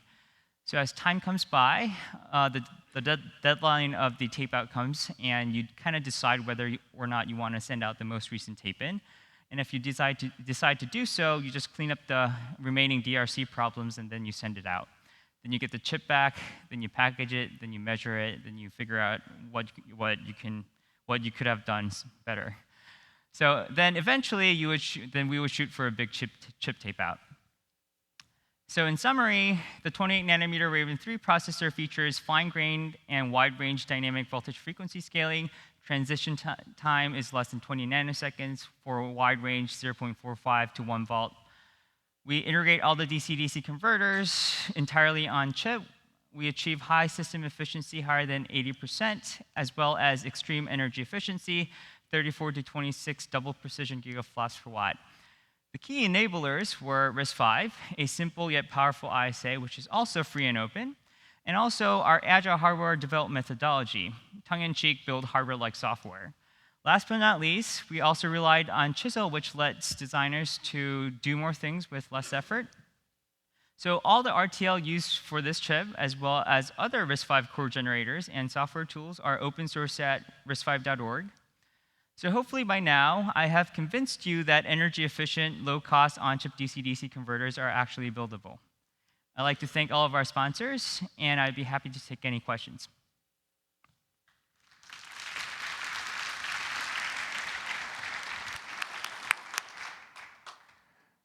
Sure, go ahead. David Cantor. So looking at your metrics for the switch cap regulator, that's going to be highly workload dependent. Do you know what the numbers are for, say, a workload that is not constantly banging all the bits, say something with maybe a 20% duty factor and integer only? We probably measured that, but I don't have the numbers on top of my head. Do you have any intuition for how it would look compared to doing a FP heavy loop? I'm thinking. All right, let's check offline then. Yeah. Yeah, I don't have the answer on top of my head, sorry. Okay, Don. Don Draper from Oracle. Why did you choose switched capacitor rather than inductor-based buck regulators? And what's your power per square millimeter?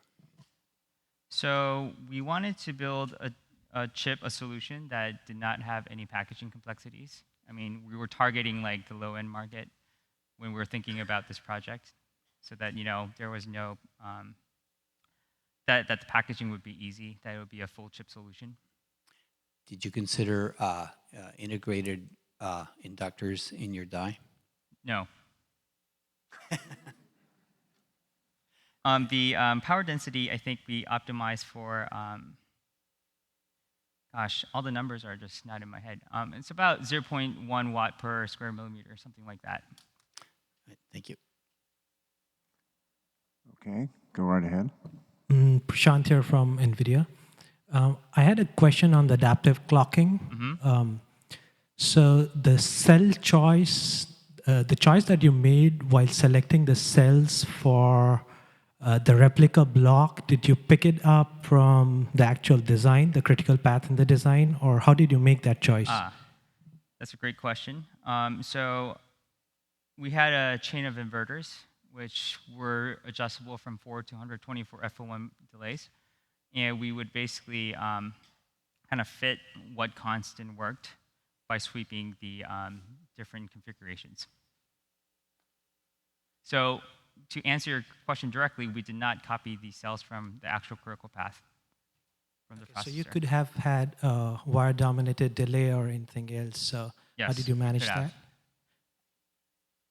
Okay, just using chain of inverters. Yes, that's right. So in our next version of Raven, we actually have other solutions which kind of has a mix of all these wire-dominant paths or logic-dominant paths.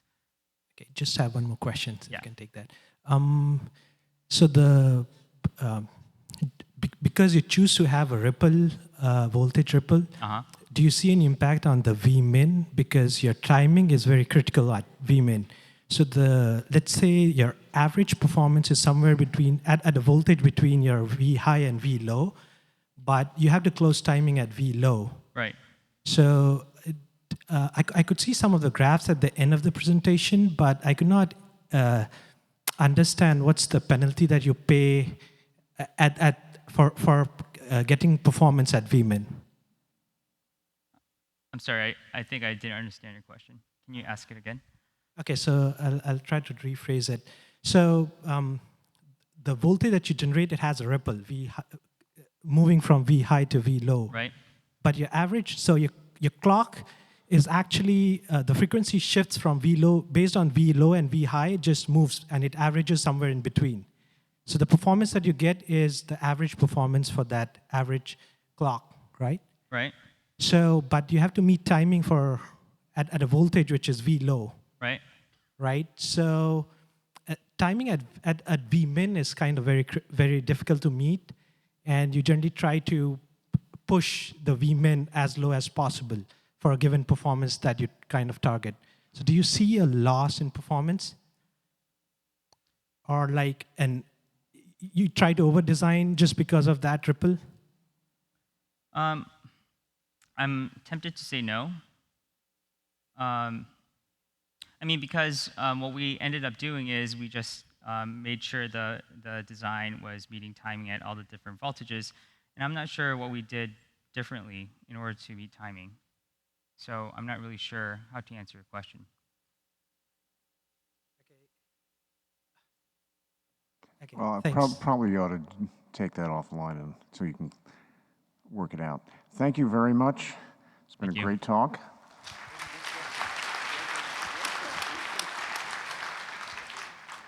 Before I introduce our next speaker, let me point out that after the last speaker, the General Chair, Fred Weber, will have some closing remarks, so please don't rush off.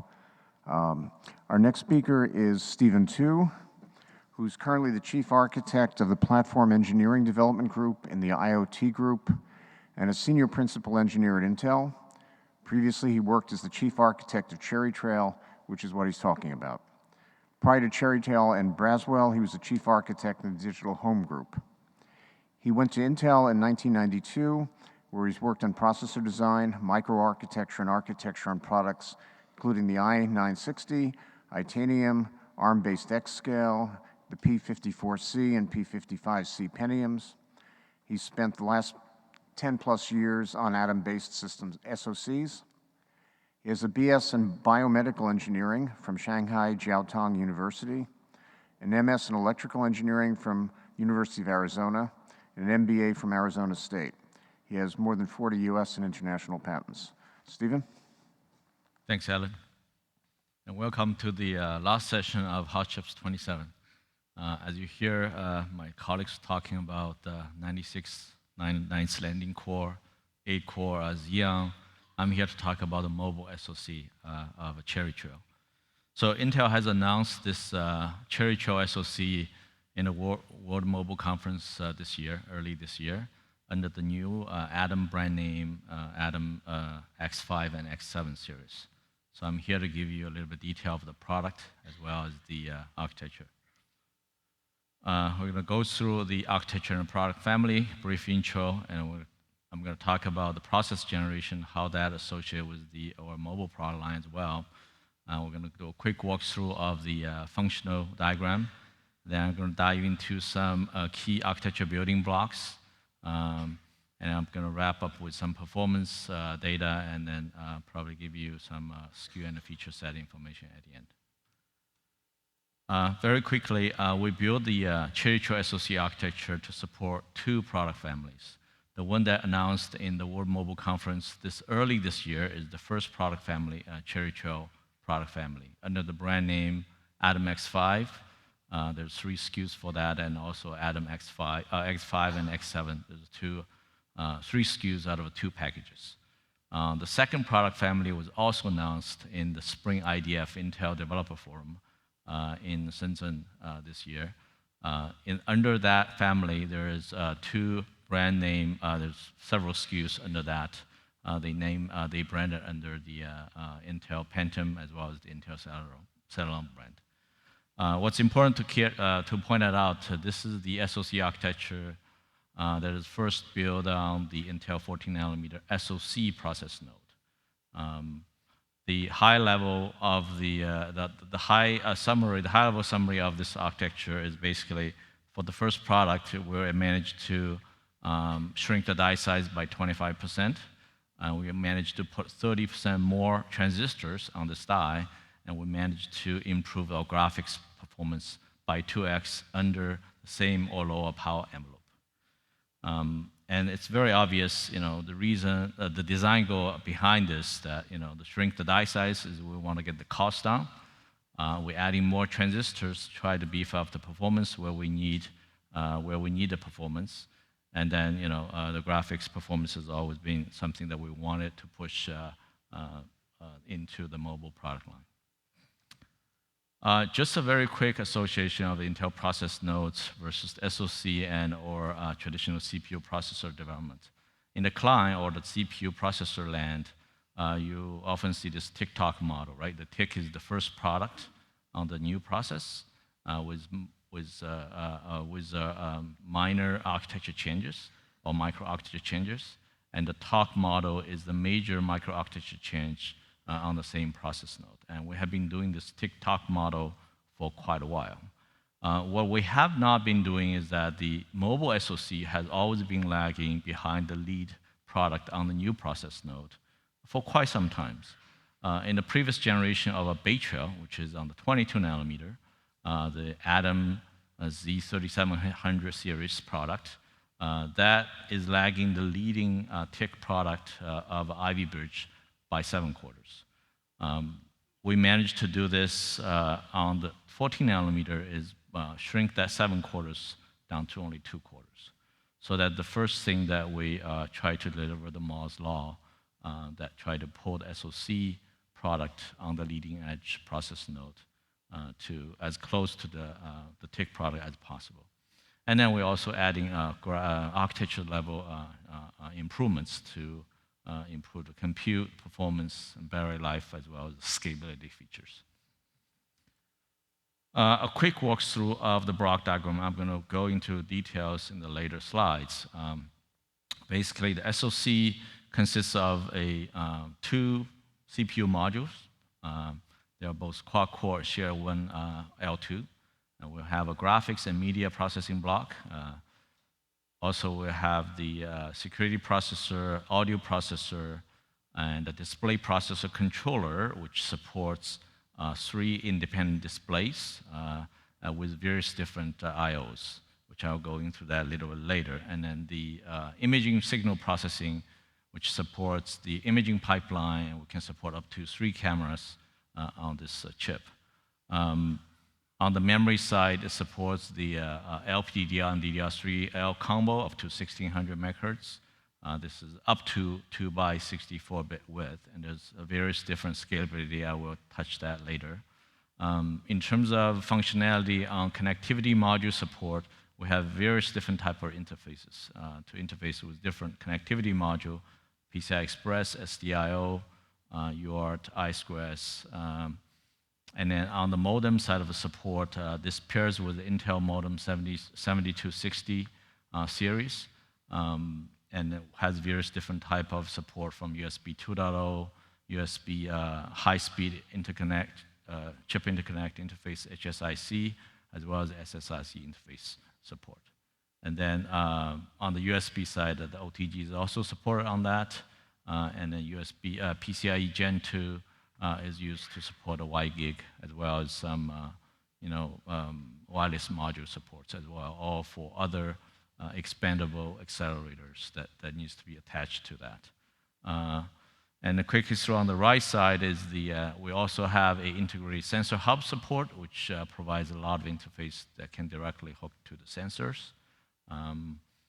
And that's sort of a brief block diagram overview. And I will pick some block and go into details in the later slide. Let me start, dive into some details on the memory and SoC architecture. Start on the memory. We support 2 channels, up to 2 channels. So it's configurable. It could be both 64-bit, it could be 64-bit or 32-bit. It's a LPDDR3 and a DDR3L combo up to 1600 megahertz. The system agent in the middle is really serves the goal of arbitrating all the traffic that come in CPU, GPU, imaging processor, display, and all various different IPs. Basically, it sustains the role of memory arbitration, coherency control, as well as quality of service for various different traffics. On the CPU module side, each module will have a support allocated enough bandwidth, which is about half of up to the peak bandwidth for each of the CPU module. If you look at a graphics module, the graphics module can potentially take up to close to the max total bandwidth of both channel. And then with the imaging processor allocated about half of the peak bandwidth and similar to the display controller. And on the I/O side, this is about a quarter of the total peak bandwidth that can potentially be allocated for all the other rest of the IPs. And for connecting to the rest I/O IP, we have Intel scalable fabric, which is used to do different stagings and then be able to connect to various different IPs on the die. On the memory scalability, Cherry Chou SoC provides 2 different packages. The 17x70 T4 package, as well as a similar size but a T3 package for lower cost designs.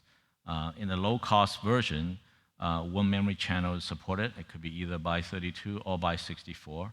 And the by 64, the 2x64 version can support either 32-bit, 2x32-bit, or 2x64-bit, with various different capacity support and peak bandwidth. The 2-channel up to 64-bit will be at 25 gig per second, whereas the T3 package can support up to 12.8 gigabyte per second peak bandwidth. Touch a little bit on the air-mount microarchitecture. This is a dual-core module with a shared 1 meg L2. The maximum turbo speed can reach up to 2.4 gigahertz. This is an evolution based on the previous generation of a silver-mount microarchitecture. As I said, this is the 14-nanometer chip, so it's done 14-nanometer. It's optimized for 14-nanometer.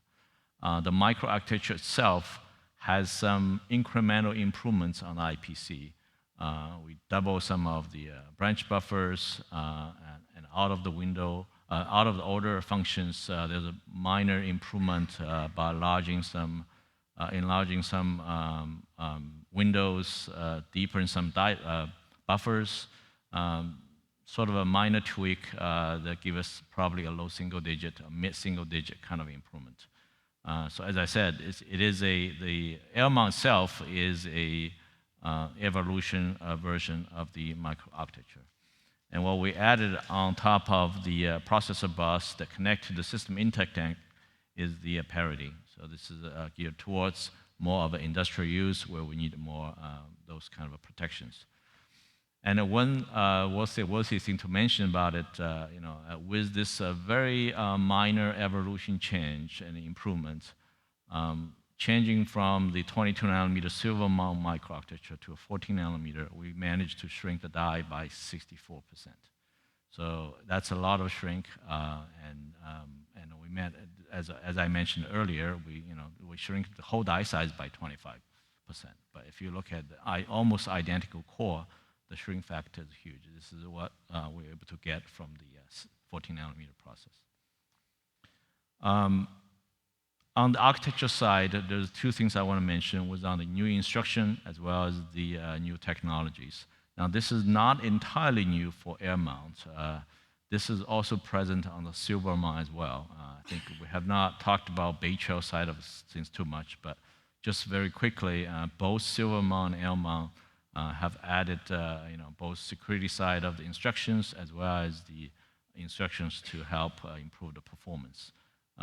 I won't go through details of each line items. The slides are available for you to read.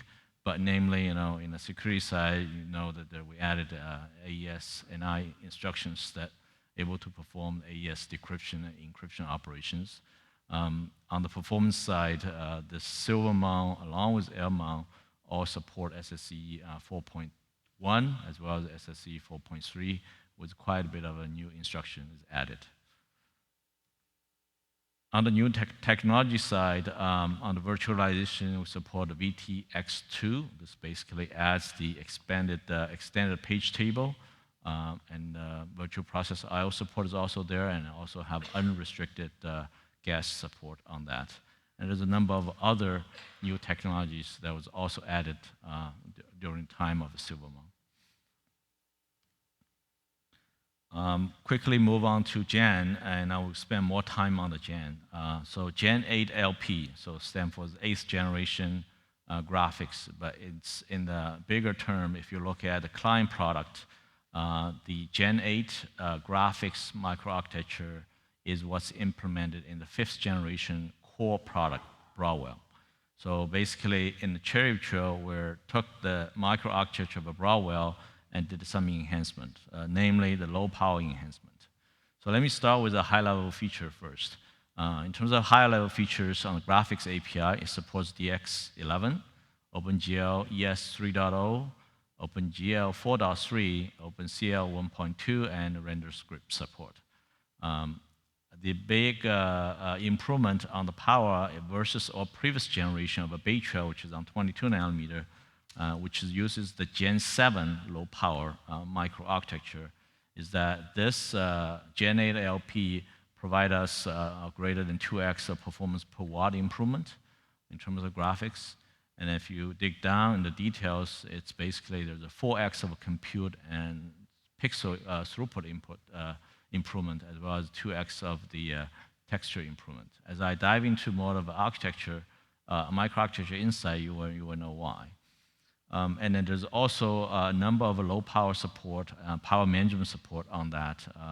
Allow better power gating, power management with various different power well support on this. It's all going there. And on the architecture side, just a quick breakdown. There's just touch upon 3 key points. We have execution units, we have sub-slices, we have slices. Execution units are inside of sub-slices. Sub-slices are inside of slices. That is part of the graphics architecture. And going into a little bit details on that, there's 7 hardware threads per execution units. And within sub-slice, we support up to 8 EUs. And it has a bunch of thread dispatcher, instruction cache, kind of a logic. And then within the slice, on the Cherry Trail SoC, we implement 2 sub-slices of those. So total, for 8 EUs per sub-slice, 2 of those slices, that comes 16 EUs. That gives you the 4x of compute on the pixel throughput. The reason for the texture is a 2x, is the texture throughput is coming from the sub-slices. And we did a 2 slices versus the previous generation of Gen 7, only have a 1 sub-slices. It's a 2x of the texture performance improvement. Move on to the media. The media block is part of the Gen functionality. It implements a multi-format codec engine. Basically, it has both decode and encode support. On the decode side, we support HEVC, H264, and VP8, and MPEG-2 and JPEG. And on the encode side, the HEVC is not there. We support HEVC through a hybrid model of HEVC decode, But the encode side, we have a H264, MVC, JPEG, etc. We also have some of the video quality engines to improve the video and imaging picture quality. And the media sampler does a lot of motion estimation, imaging enhancement, and the filters as well as the advanced scaler support. As you see, if the chip is running only the media function, most of the graphics blocks are powered off, so they're not burning any power. This is sort of ongoing improvement that we made to the Gen 8 graphics.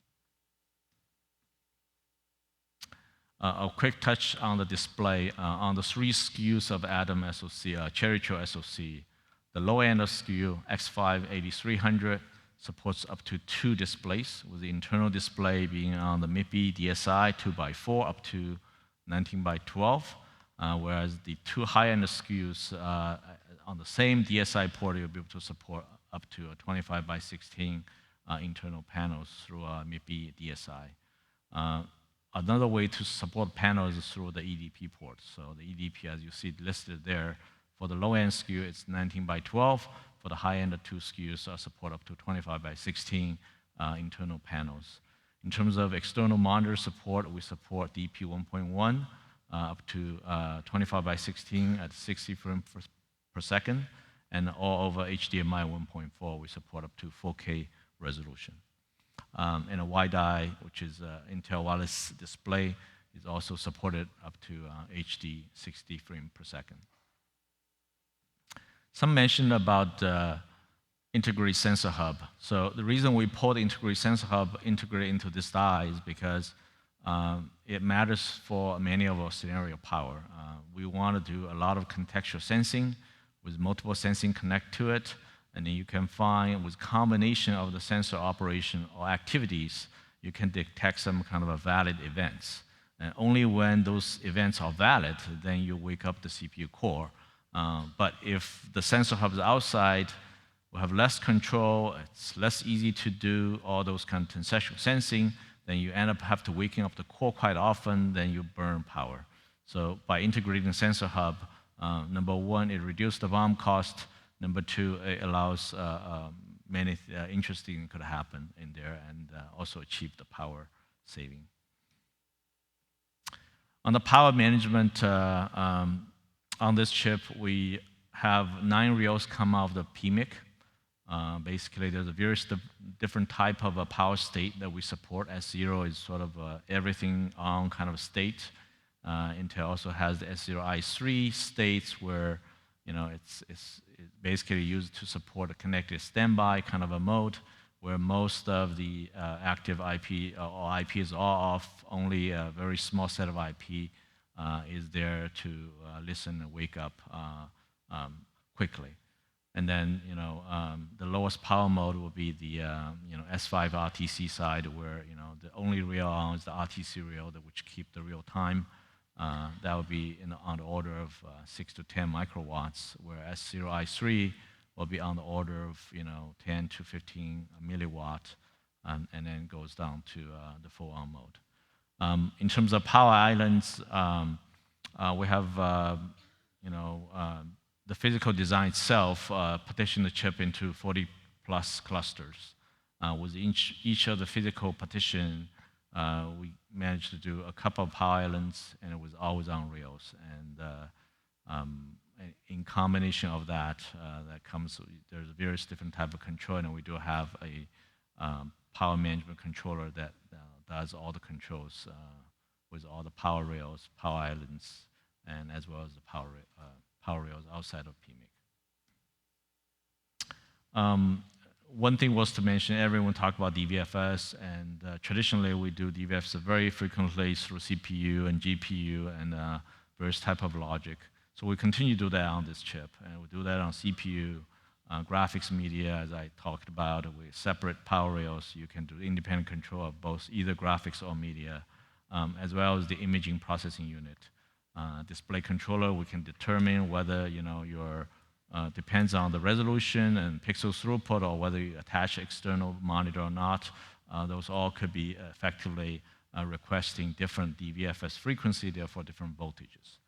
What we did a little bit more on this chip is actually we pushed the DBS all the way into the external DRAM. So basically, it depends on the bandwidth usage of the chip. We have an internal monitor and a decision engine to decide through the workloads when's the right time to switch when they're constantly in certain low bandwidth usage model.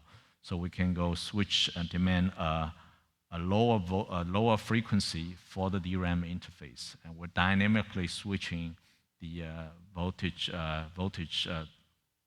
dynamically switching the frequency as well as lower the voltage to achieve the power saving over the DRAM. A quick walkthrough of the application performance. As you see on SysMark on the left and WebExpert on the right. As we mentioned, the design goal of this chip is try to stay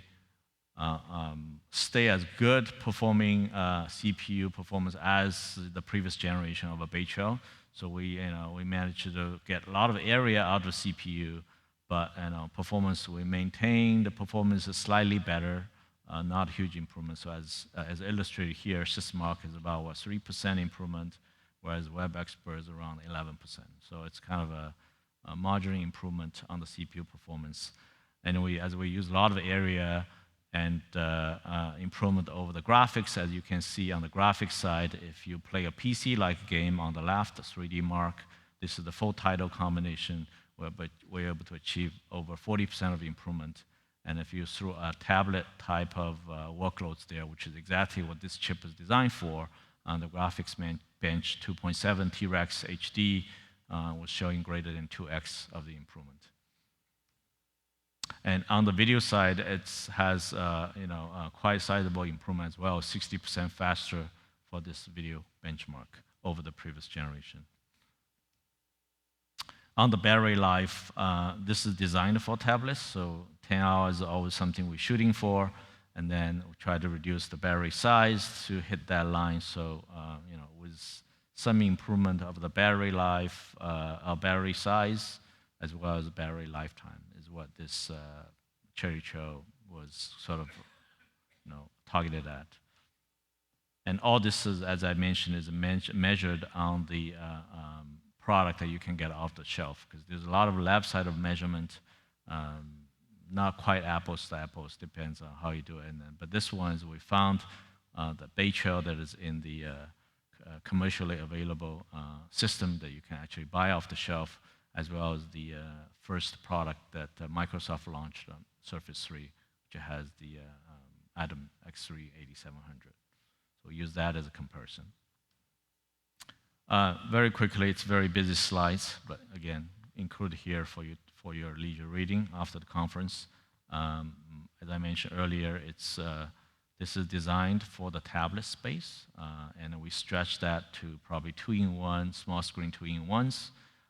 The screen size from 7 to 11.6 inch as sort of our guidance, but people does take it to very different spectrums.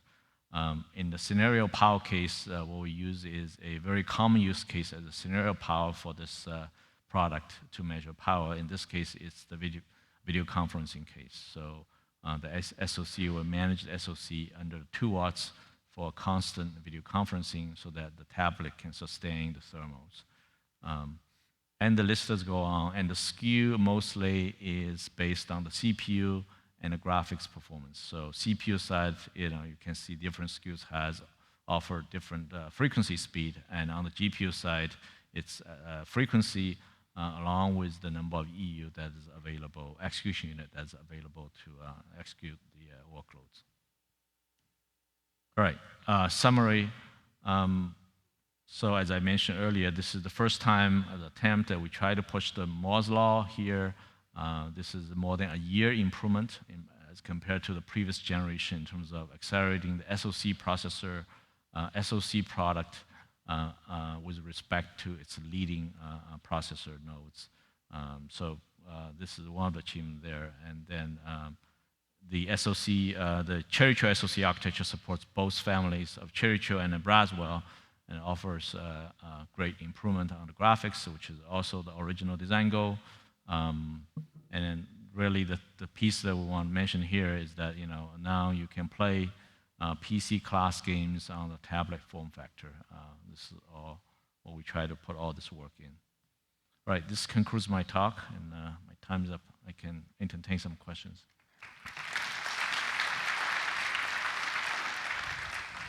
Thank you very much. Okay, we've got a questioner here. Yep. Satoshi Matsushita, NEC. India is announcing that always on and voice activation, power activation, and then in the chip, the integrated sensor hub is integrated for that purpose. And I'd like to ask you the impact of that dedicated unit for the battery life, or for the always on. So you're talking about integrated sensor hub. Right. How is that in fact the battery how life? it improved the battery life when they're always on board? Yeah, so it's a multi-factor where one's, we really want to do a lot of contextual sensing, because, if you just, simple click on off, that won't really buy you anything. But if you want to do a lot of contextual sensing where you raise your tablet, you're moving your tablet, and you put a tablet in certain motion, when the ambient is dark, you flip the tablet. So all those things are all new usage cases. I think, I don't know, it helps, but in terms of direct comparison, there's not a direct comparison where you have unless you implement it separately with a discrete sensor hub and see how that disturbs the CPU, wake up all the time, and then you can see the deltas. But I think the whole idea here is, if you can reduce a lot of unnecessary wake up of the CPU, and that directly translates to standby power as well as the usable battery life. Yeah. Thank you. Thank you. Okay, it looks like Nathan is the usual suspect of the next questioner. Yeah. Comment on you said that battery life should be about 10 hours on a Microsoft Surface 3. I've been sitting here all day with a Microsoft Surface 3. Haven't had to plug it in, and according to Windows 10, I still have an hour left to go. So that's roughly 9 hours and 45 minutes so far, right. And I have an hour left. Yeah. So it's not really a question, it's more of a comment. Thank you, you did a good job. Okay. Thank you. So one comment is Microsoft is using a video playback for this type of battery life. So it is a video playing, and there has to be specific type of video they're playing and how long they're playing. I'd also have to say that sitting here, following presentations and occasionally checking on the web is not really a heavy-duty application. That's right. But nevertheless, more than 10 hours, and that's pretty awesome in my book. Thank you for your comment. Okay, so next looks like Sam Nafziger. Yeah, Sam Nafziger, AMD. So a question about the shrink from Silvermont to Airmont. Yeah, if I remember correctly, Haswell to Broadwell was like 50%, and you said got down to 36% size, I guess. Is that a different version of the 14 nanometer technology, new methodologies? What's behind that? Oh, I see. Good question. I want to highlight the differences. So we always have a CPU processor that comes out earlier, and then the SoC processor comes out later. Yeah, there's a reason, right? Behind the reason is that the CPU processor usually is using a set of process, low voltage. That's all they do.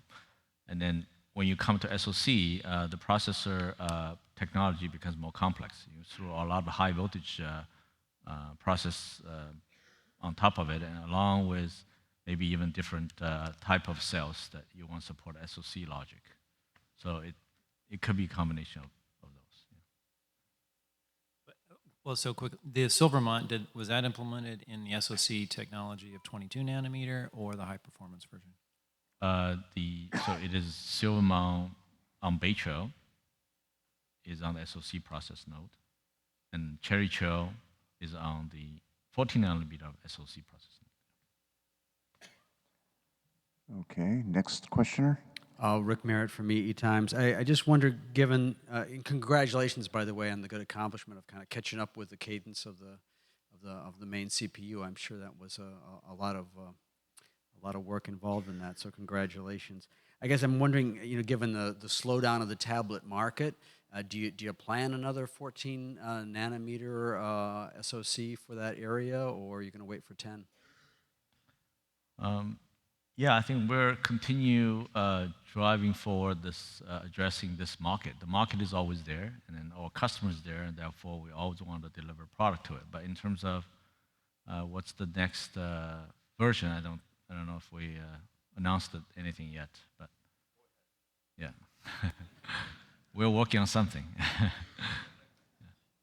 Absolutely. Okay, well, I think that was the end of the questions, so thank you very much. Please. Thank you. Please don't run off. I'm going to, following me will be Fred Weber, who's the general chair, who'll have a few remarks and announcements. Since Fred is going to thank other people, I should probably be the one to thank Fred. When you're in a manager in industry, you've got various ways to get your direct reports to do what they're supposed to. Since everyone working on a conference is a volunteer, this is basically like herding cats. Fortunately, a lot of the volunteers have done this many years, so even cats can be somewhat trained. But I think Fred has done an outstanding job this year, and he'll tell you how everyone else made it possible. I'm glad you all stayed. Many years ago, I was the last speaker in the last session at a conference in Hawaii, and there were 6 people in the room. There were 4 speakers, there was 1 session chair, and I think the other was a girlfriend or spouse. So I applaud you for staying around. Okay, Fred, would you like to come out and finish the remarks? All right, thanks a lot, Alon. Now you know why we don't hold the conference in Hawaii. All right, well, thank you everyone for coming. You make this a great conference for all of us. First announcement, we decided to give an award for the best student poster. And this year, the Antivirus in Silicon poster from Columbia has been selected as the best student poster. So congratulations to that.